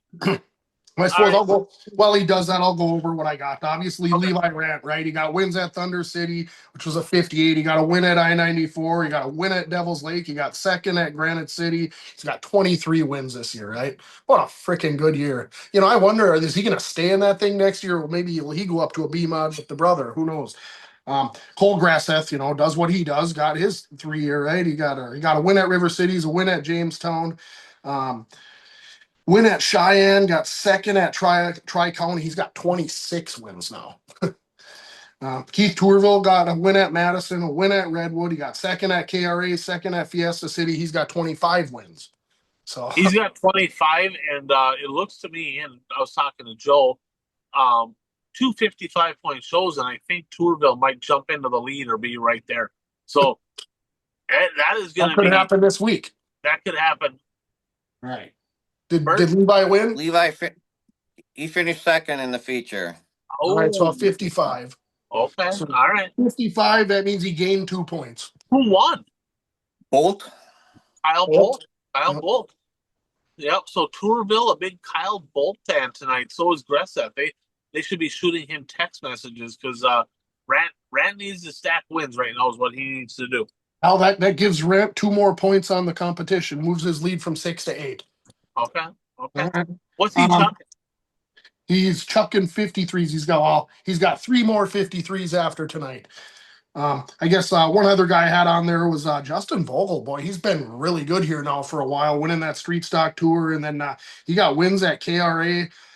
Held off Tourville to win at KRA. Drove by Rant to win at Granite, and then he got a third at Fiesta City. He's up to 13 wins, so really good. He didn't start off all that hot, but he's been really good lately. He's got a lot of work to do if he wants to try to win an Natty, but he can Yeah. definitely make some noise come invite time. Oh, And yeah. I feel like he's got to be one of the favorites to do that as well. 100%. How about grassroots? Bert, we'll start with you. Give us your epilogue there on grassroots, Bert, My epilogue.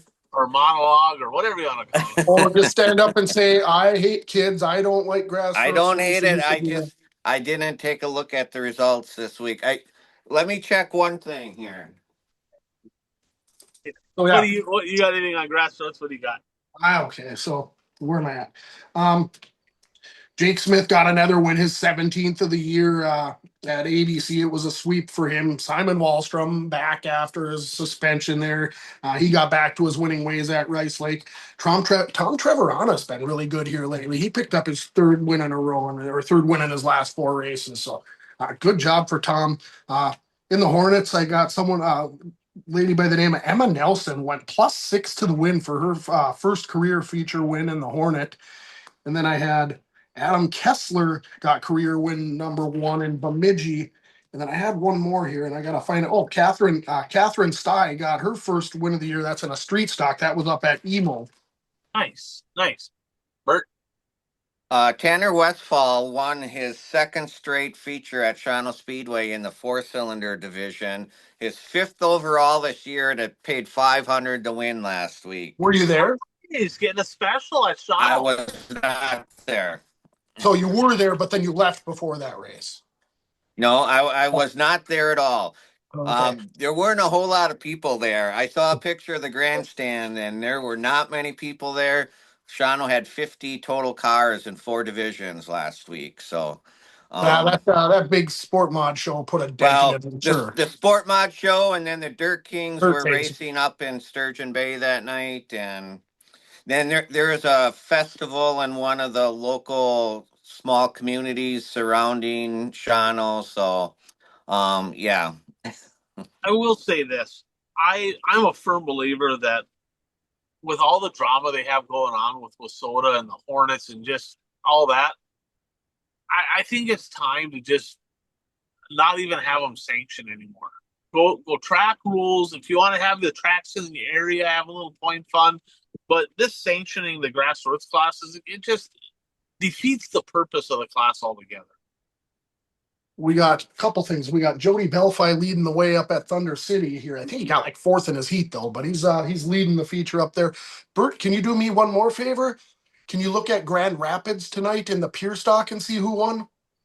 Oh, that's right. I forgot they have the fair races, Itasca County fair races. So they race Wednesday, Thursday up at Grand Rapids Yeah, Speedway. I mean, Grand so Rapids, that's a good one. I mean, so you got Jake Smith coming into tonight, 1 point ahead of Austin Carlson in the national points. Um, Jake Smith's got 353s, and Austin Carlson's got 653s. And Oh then, wow. but Jake Smith did win the heat race. I do believe I saw that, and I think they're probably friends, aren't they? Both from Cohasset, and Yeah. Yeah. so I'd assume Austin Carlson won he did. Okay, what place did Jake Smith get? third. Third. Okay, so Austin Carlson, I know he didn't win the heat, but he did win the feature, so that might have just flip flopped the national point lead right there as we were talking. It's So gonna come down to the wire. Pure stock yeah, battle will be good. Will yeah, be for good. sure, for sure. And then the Hornet points there, I guess. Brady Fossil, our guy, the one to go show car, he didn't have a very hot week last week, right? He got fourth in the heat, fourth in the feature at Rapids. I believe that was the only show he ran. He's got sitting with a 6 point lead over Adam Vanderostein, and Fossil's chucking a pair of Stein 50. won't lose the rest of the year. No, yeah, because No. Ronan's gone. Well, no, Terrell and Stabler are both gone. Yeah, the Terrell wins bunch too. Yeah. Yeah. So Brady's kicking a pair of 54s, then he's got 12 55s. And Vanderostein, he's got 253s and 654s. So there's Brady's going to have to do some work. Oh, okay, so what is the points difference between him and Vandersteen? 6 points. 6 points. And he's got all 55s. That's what Brady's throwing. So Brady's got 254s and then he's got 12 55s. So they won't even. What's Vandersteen have? 253s and 654s. Okay, so he mainly races for 55s over there. It's going to be tight. That'll come right down to the wire. Brady needs to start winning again for sure. And Well, sorry. Go ahead. Well, how about check that one out, Bert? Look at Grand Rapids and Hornets heat races and feature was Brady Fossil there. I don't even know if they had Hornets tonight. Did they? Yeah, I know they had Mod 4s and Pure Stocks and Hornets and Renegades. and Renegades. They typically. Who am I looking for? Brady. What do you mean? Who are you looking for, Bert? Our team car, Brady Fossil. Come on there. In Hornets? Yeah. Is he there?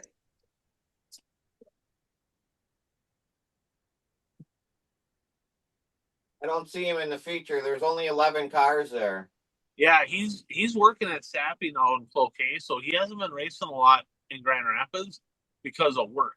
So that he's gonna need to be good in Hibbing, and Proctor will probably have enough cars on Sunday to get a decent show, and then it's gonna come down to invites. I mean, Labor Day, yeah, it's gonna come down to the Guys are wire. going to have to find their way to Greenbush for some double headers and things like that. He will have more opportunity to race against more cars than Vandersteen, because I know that from what I know, Stabler and Terrell just aren't even going to race the rest of the year.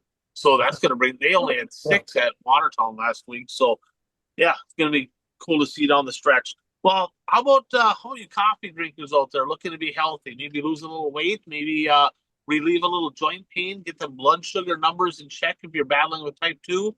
Agara Cafe, functional beverages, functional coffee. It's something that I eliminated energy drinks. I guess I've snuck in a couple, but not many. But for the most part, 2 cups of Agara coffee is all I drink every day. I have water and whatever, but that sustained energy has helped me a bunch. So if you're looking for a healthy option, check that out. Give me a call, 218-969-1380. I can get you something to try and see if it's something that can help you. You know what? I didn't talk about yet, and I would feel bad if I didn't. And so last week, Coach was on the show filling in for you, and he was very, very confident that his streak of 96 DNFs was going to go away after last week, right? So, Coach, all of a sudden, race day, we get a message that he's doing double duty. Think of the shit he's going to tear up running double duty at a streeter and his super. Well, he fixed. They literally had to bring extra tractor tires to Viking because they were afraid. Who was it that said they were going to turn around and leave because they heard he was running a streeter? Someone said that. Eric Riley. Yeah, Yeah, Eric yeah, Riley said, yeah, "Yep, no, I don't want to do tin work all week. yeah, I'm going somewhere yeah. else." And he wasn't there. But so anyhow, Coach, he ran that streeter. He got fourth in the heat, and he got an eighth in the feature. He finished both races. So good job, Coach. But then he did even better in the super stock. He got a third in the heat and a fourth in the feature. Finished all the laps, fixed his belts flying off problem. So step in the right direction for the coach, anyways. I wonder if somebody had to show him where the tech shed was.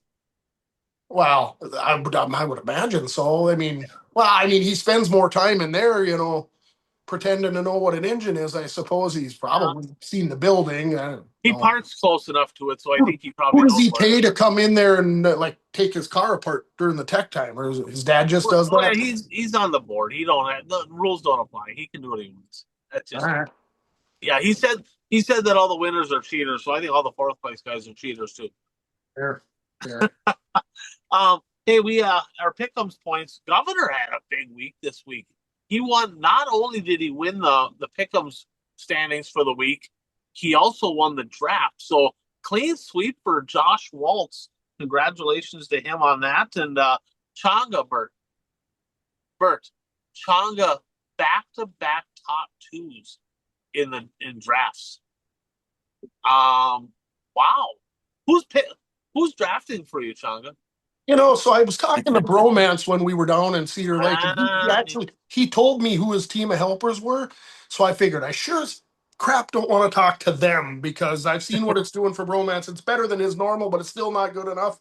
So I just stuck with my normal team of me. And How was our standings looking? What do we got? so okay, so we've got the Pick'ems points, and then we've got the Pick'ems plus draft points. So you're leading one, I'm leading the other. The overall Pick'ems plus draft points, you have 509. I'm in second with 505, so 4 point deficit. Mudflat moved his way back to 30s at 472. Dano's at 469. Governor up to fifth there at 464. Then we got Romance, Rainman, Burt, Tardy, Uper, Worker Bee. We've got Cue Ball is now tied with Beefcake. So the guy that started late was 0 points, had a sizable deficit to start off with. Not only did he blow by Man Bun Dan like he was parked, he's now caught Brutus the Barber Beefcake and tied him. So good job, Cue Ball. You're making them guys look really, really bad. 100%. What are we picking this week? All right, so this week's picks, we picked last night, flow racing night in America at Marshalltown. Tonight we're doing the flow race at Mason City. We're doing World of Outlaw late models at Makokata Friday and Saturday. We are doing tri-state late models at Rapid Speedway and Casino Speedway Friday and Saturday. We're picking the Hunt the Front late models Friday at Tazewell and Saturday at Smoky Mountain. We're doing NLRA late models, the Fix It Forward Speedway on Friday. We are doing World of Outlaw sprint cars this week at Ogilvy and Jackson, so that'll be fun to see. High Limits Thursday at Santa Maria, Friday at Thunderbolt, and Saturday at Placerville. So the California swing out there, we're doing USMTS modifieds at Route 66 Friday and Saturday. We were doing the Super Dirt Car Series. We did Monday at Brewerton, Tuesday at Land of Legends, and we're doing tonight at Utica Rome. There we go. A lot of races to pick. We got a couple more weeks of. We're gonna have a Labor Day weekend. There is a pile of races, so be ready to have a lot of picks to go on that weekend. And of course, we're gonna be doing a draft. We're in the middle of our draft right now for the I guess for the World 100, and then we're gonna do a draft for the Wissota 100 as well. All five. And then I think Uper told me, I talked to him, he stopped at my work today and priced out some tires for some work trucks. But he did tell me I hope he didn't forget, maybe I should remind him, but did he send you his bold predictions? He did. I got him. I told him to send them to me, and he didn't. He didn't Yep. last week, and neither did you. But he told me he was going to be sending out the wheel spin for the draw for the Silver 1000 tonight. So Okay. Okay. so, yeah. Nice. Well, let's get into our bold predictions here. That's our homework assignment. Now that things have slowed down, I gotta actually go through and get our standings here. But let's make three bold predictions to kind of wrap this thing up. We'll start with Bert. We'll go to Changa. I got Upers here, and then I'll close it out with mine. So, Bert, what is your first prediction? I'll go USMTS and go. Brandon Davis will add 2 more feature wins to his list of feature wins this year. This weekend or This weekend. 2 more doubling? features. Oh, Brandon Davis gonna double. That's bold. That's bold. All right. God dang it! I got to eliminate one of my picks because that's bolder than what I went with my Brandon Davis one. Now I'm gonna have to go back to the drawing board because I'll look like a donkey if I go with it. Changa, You know, so I'm going to Bert, try something Bert, here. send me a picture of those so I can put them so I don't have to go back and figure that. Okay. All right, All right. Changa, give us your first one. So right now, high limits, the points are pretty good here. We got Rico leading. He's 8 points ahead of Aaron Reitzel and 36 points ahead of Gio. My bold prediction, I'm going to say after this week's California swing, Gio will be the point leader. Wow. Okay. Okay. Giovanni Salzi will be the point leader in the high limits after this weekend. That's bold. All right, Uper's first one here. This one's bold as well. Uper with a bold prediction. Kennedy Swan stays red hot and wins at least one feature this weekend. She has to race at least 3 features for it to count. So that's assuming she's going to race 3 features this weekend. So 3 races minimum for this to count. But if she does, Kennedy Swan will score at least 1 feature win this week in the 18S. I like it. I am going to go the battle of first versus second at Makokata for the World of Outlaws for the Hawkeye 100. I believe, correct me if I'm wrong, Pierce and Sheppy are leading their respective series. Hoffman and Huddy are second in both of them, correct? Correct. The combination of Hoffman and Huddy at Makokata over the 2 nights, both nights got to happen for this to count, okay? Hoffman and Huddy will have a better average finish than Pierce and Sheppy at Makokata. That's pretty even. I like that. That 6 car's tough. I think he's probably going to win tonight. Yeah, he could. He could. All right, Bert, what do you got for your second one?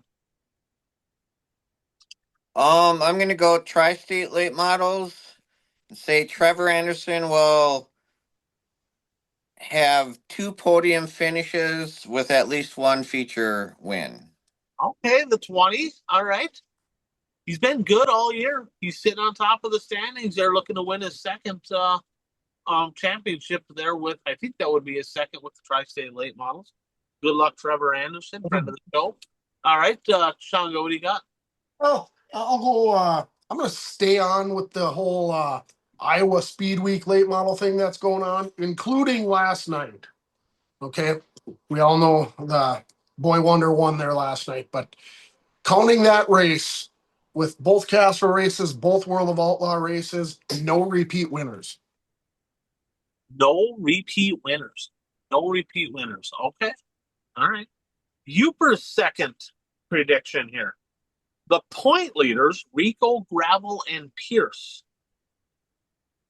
based on 6 total races or more, have to happen. Okay. So obviously there's more than enough for that to happen. They will combine for at least 4 wins Oof. and at least 10 podiums. Wow. At Is that least including yesterday? I don't think so because he sent that to me today. So probably not.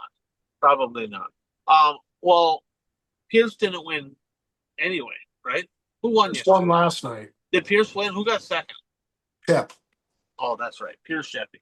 Okay. I don't think we can count last night because he sent it to us today. So moving forward. So 4 plus wins, 10 plus podiums, Rico, Gravel, Pierce. All right. I'm going to go super stocks. Okay. Is it Rico, Gravel, Pierce, and Shep? Yeah, he doesn't have Shep on there. Oh, so it's just really, wow. Yeah, Okay. he doesn't have Shep on there. Because it's a World of Outlaw race. It's not a Lucas race. So he doesn't have him on there. So I'm going to go super stocks here. Dylan Nelson having a career year, 19 wins thus far.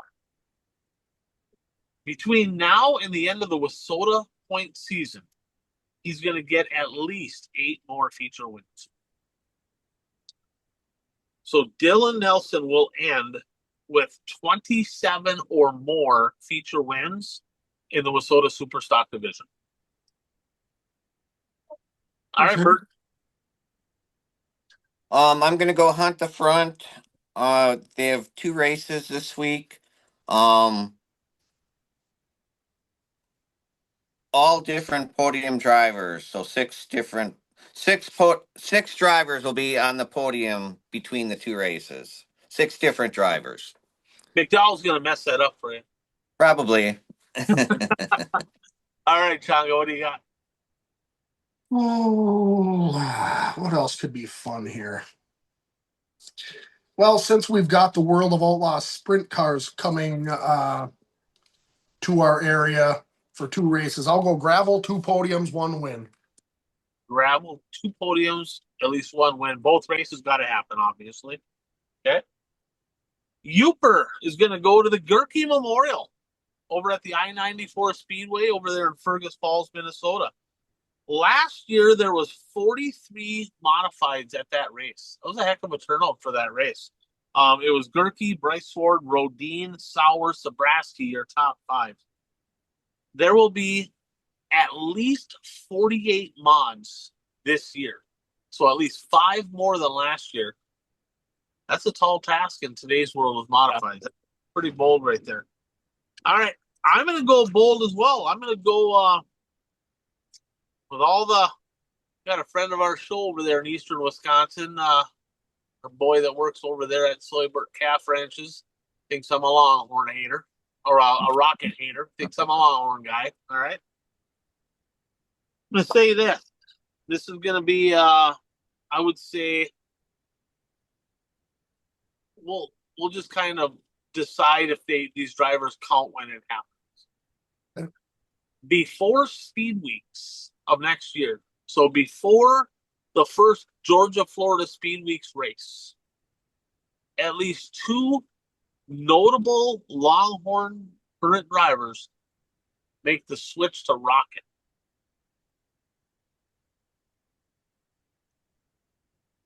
At least 2 notable Longhorn drivers. So that's somebody that wins races. That's a good driver. They will make the switch to Rocket before Georgia, Florida Speed Weeks. So would it be like, if Cole Searing switched back to a Rocket, would that count? Or does it just have to be national? National touring. National touring drivers, yeah. So like your Lucas, World of Outlaw, I would throw, I'm not saying that he's going to be one of them, right? But if JD, right, switched, he'd count, even though he's not. We can debate that when it's a notable guy that's contender. Yeah, I got you. Yep. I would even say, like, if Garrett Elberson did, he's a notable guy. Yeah, 100%. I would say that. All right. Well, however, not for a while. There you have it. What do you guys? Bert? You got something? Or what are you guys looking forward to most here? Were we gonna mention the Wild West Shootout? Oh yeah, I had that on the list. Yeah, go ahead. What's going on there? Well, you know more about it than I do, but what the final night is 50,000 to win, and possible 75 with lap. And it does overlap the Chili Bowl. I saw that. I did. I looked it up too. Yeah, I had that in the national stuff. We kind of skipped on to the late models, but yeah, big announcement down in the desert. Wild West Shootout on the final night, 50 large to the winner. I don't know what the lap money accounts to. I'm guessing it's 25,000. Must be 500 a lap. Yeah, 500 a lap. I know Pierce got like 50,500 to win the last night this last year. Right. Will that bring more notable drivers than they had last year? We don't need to answer that. We'll ponder that, because as we get closer, we're going to have some Wild West Shootout discussion and some bold predictions. Just ponder that. Will that extra 25, or it was 25,000 to win last year, right? Yeah. Or 30, whatever it was, but it went up. It's 50 grand to win this year, 75 grand possible. Will that bring more drivers? I don't know. I was talking to Uper today. With it moving back to Arizona, the track being good, the excitement being there, right? Should we expect? Well, we can ponder. This is food for thought. should we expect more Wissota area Midwest Mods and Mods in 2027? I remember back in the day, right? This handful before Votto, it was like a lot of Wissota area cars, so it was super cool going out. We had a lot of people to watch. Man, I really hope it gets back. I really hope it does. So something to think about. So yeah, thanks for bringing that up. What are you most looking forward to this weekend? And we'll sign off. I'm most looking forward to Iowa Speed Weeks. That Iowa, Iowa rivals Illinois on some of the quality of their racetracks. So definitely looking forward to that. They just absolutely destroyed two cars in the front straightaway. I don't know if these are Midwest. These must be sport mods. Yeah, they're That B. would be mods. Yeah. Yeah, they piled a couple of them up good. So Iowa Speed Weeks for you. How about you, Bert? I'm gonna agree with Changa. You know, the Iowa tracks are very racy, and it's always good to see the top echelon late model drivers on racy tracks, not where they're popping tires every 12 laps. And we've got a lot of the heavy hitters from Lucas going there to race not only the Castro, but also the World Outlaw portion of it. I see JD is not doing the Castro, but he's going to be there for the World Outlaw races. So yeah, should be good shows. I like them California bull rings. I'm looking forward to the high limits down there. Three absolute. I mean, they got kind of a little stretch down there all the way up through Skagit now, but they got there's going to be some good racing over there on the West Coast for the high limit. So I'm looking forward to that. I don't know if you guys had a hard time picking guys for that because I'm looking at the results from last year and I'm like, narc guy, narc guy, narc guy, narc guy. I'm like, holy shit. I don't know what to do here. Yeah, in our pick'ems, right? We kind of as default. Hey, if it's a World of Outlaw race, half the people pick Pierce Hoffman, Gravel Colfoyd. The high limits. What did you guys do? I know I went Corey Day, Tyler Courtney. I wanted to go Rico, I wasn't sure he'd be there. Yeah, I went Rico Reitzel. I wasn't sure that Corey Day. I know he was there last year, but I couldn't get confirmation he was going to be there, and I was just afraid to take the chance. But I did a Rico Geo, and then I did a Reitzel Geo, and then I did a Rico Reitzel or something along them three. I used them all, I think. I shouldn't do this because I'm competing against you, but I feel like helping a brother out. Okay, Corey Day has a website. You're welcome. Where's my thank you? You're welcome. Thank you. I went to a Facebook page. I emailed them and I sent them messages. And he actually has a detailed schedule on his website. Nice. There you go. He checked his emails. Who the hell is this Changa guy again emailing me? I changed it to I changed it to host and producer of the world's most popular racing podcast. Media? My profile to try to get the attention of these guys. It don't work. All right. Well, as always, we appreciate. Hopefully, we took a few minutes. Life gets crazy, right? And life is stressful. People are broke, and everybody's got stuff they're kind of going through. And another shout out. With that said, Gonda Class Speedway for their suicide prevention night, and hopefully we provide everybody with a little bit of an escape, right, from monotony of life, and they can just come on, listen to us dumbasses talk about racing for a couple hours or whatever. Hopefully you enjoyed the show. And as always, I'm Ryan. That's Changa. That's Bert. Thanks for tuning in to the One to Go show.